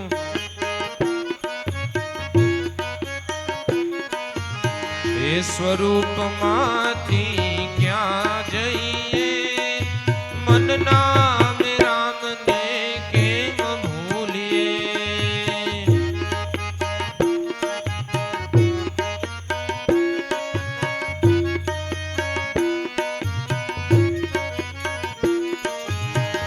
કેમ ભૂલીએ અમે કેમ ભૂલીએ મનના મે રામને કેમ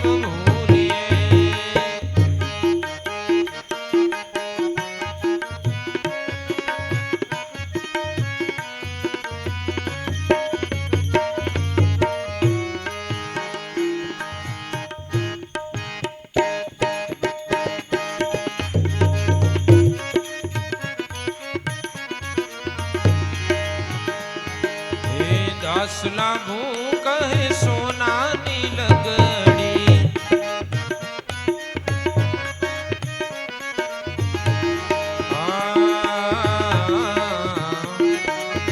દાસ લાભુ કહે સોનાની લગડી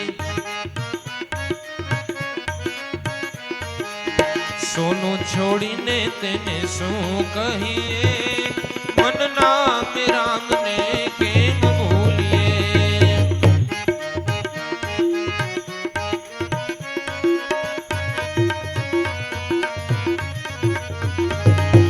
એ કેમ ભૂલીએ અમે કેમ ભૂલીએ મન નામ રામને કેમ ભૂલીએ